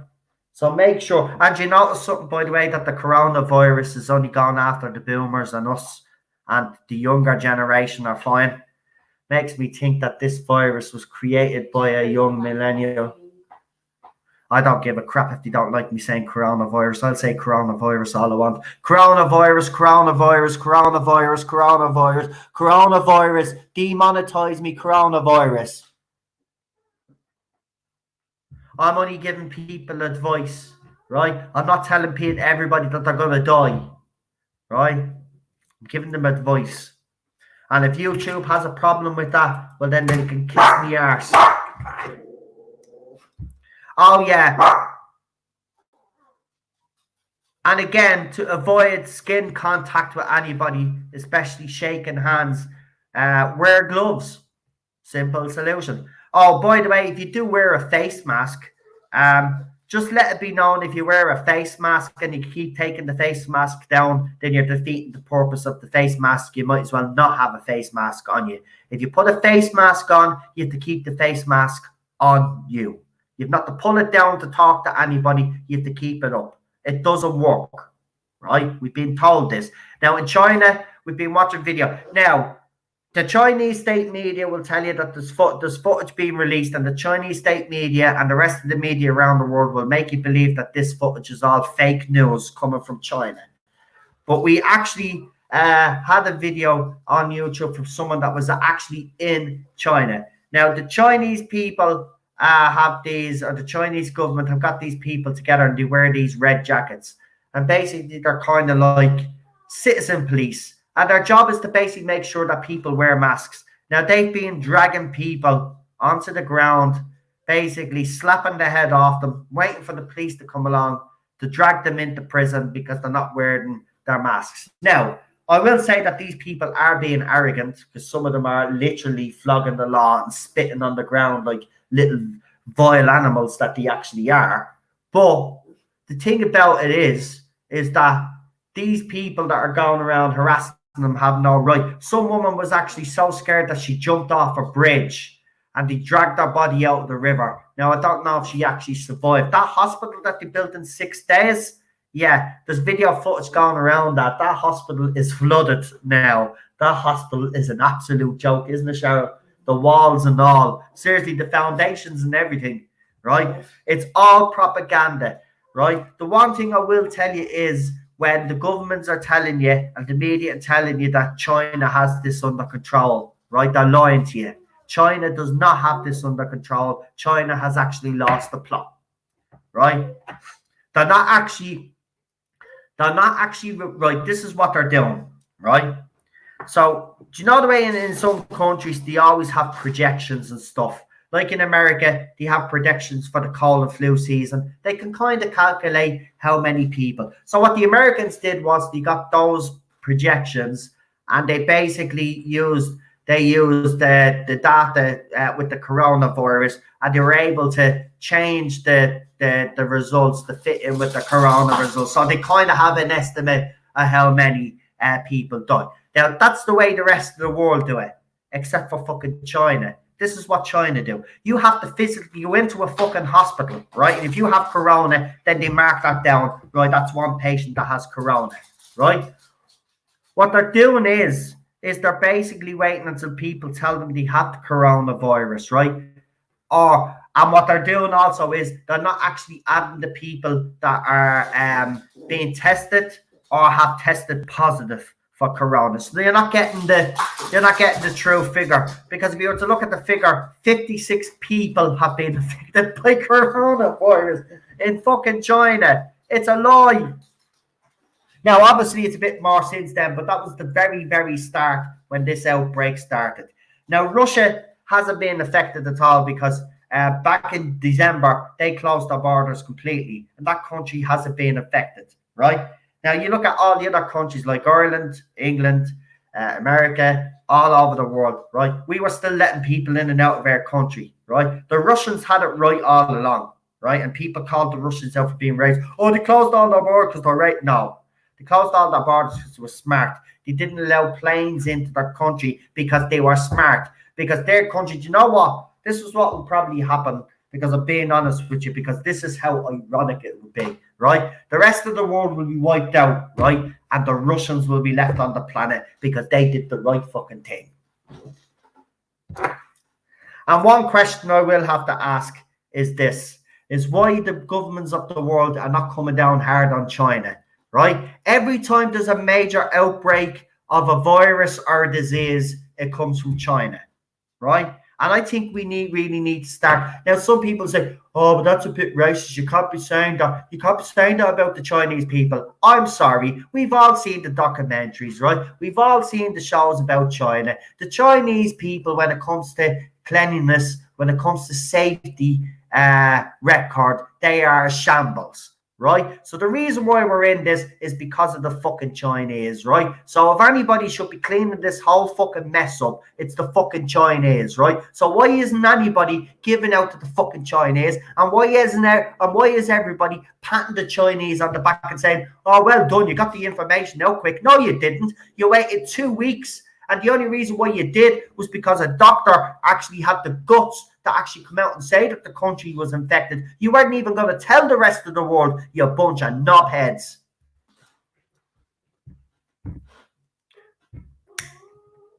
You know, I always used to think that the Chinese people were wise people, not because of their ancient history. We're told Chinese people are wise and all this.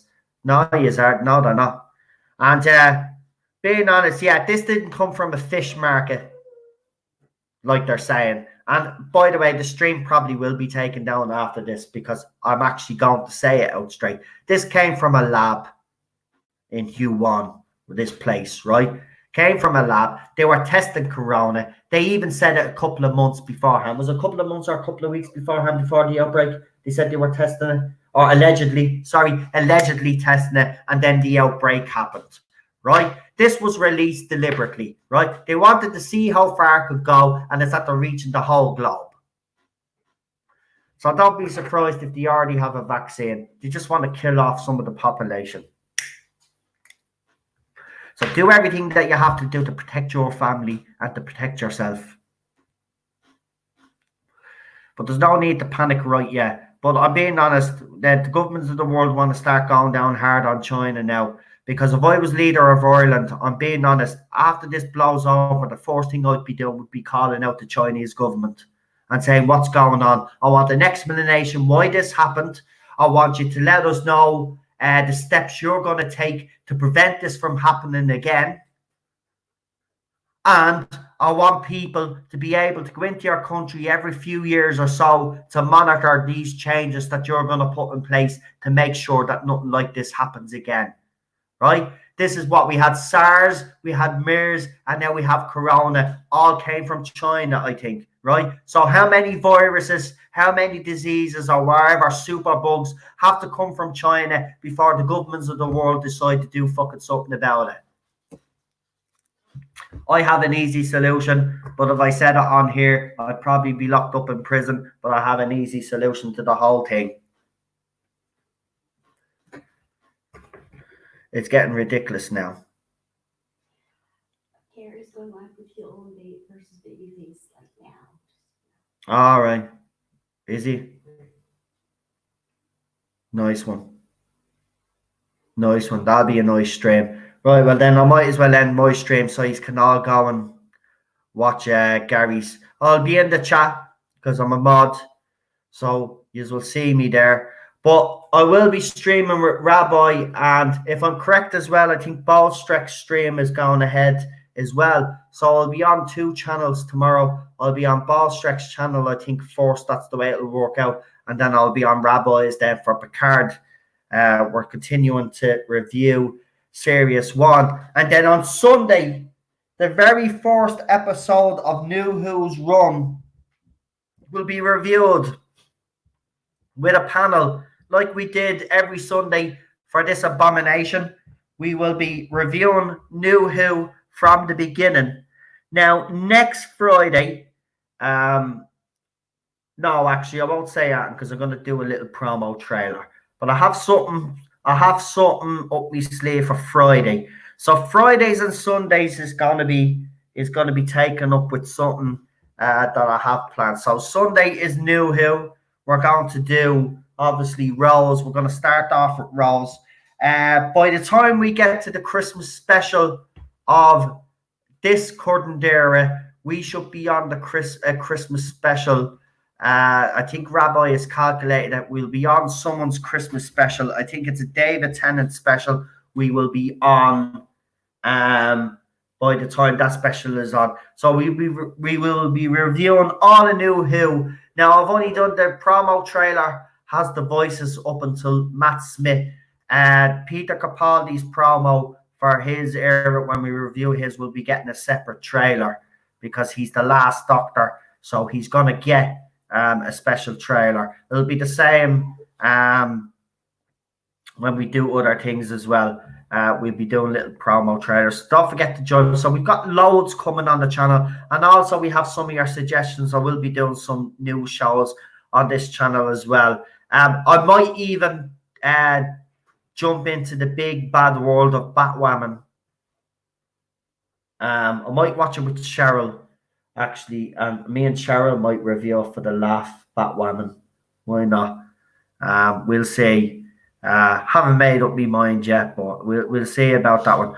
But I definitely will be doing Picard Series 2 because doing it on Rabbi's channel has been great, and I will continue to see where this abomination actually goes. So we'll do Series 2. So we'll see what we're doing because we don't know. I don't know what the plan was for Series 2 on Rabbi's channel. But either way, we'll be reviewing it on this channel. We'll be doing Lost in Space as well when that comes back.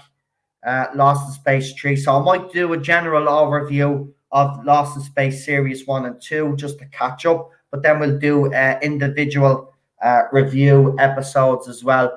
And also, we'll be doing a lot more. And then hopefully when Doctor Who gets back to some sort of normality, when Chris Chibnall is gone, we'll get back to do what we wanted to do on this channel, which was to review some great Doctor Who. That's why we're going to do New Who from 2005 all the way up to Peter Capaldi, because we're going to remember how good this show actually can be. And listen, we will be actually doing the reviews the same way. So if we find that wrong with it, we will be calling it out. We're not just going to praise these episodes because we prefer RTDs and Moffat's era over Chibnall's. If there's any bad episodes in this, we will be obviously doing the proper thing, because we do know that there's episodes in this that are not quite good. So we'll review them that way as well. So I can't wait.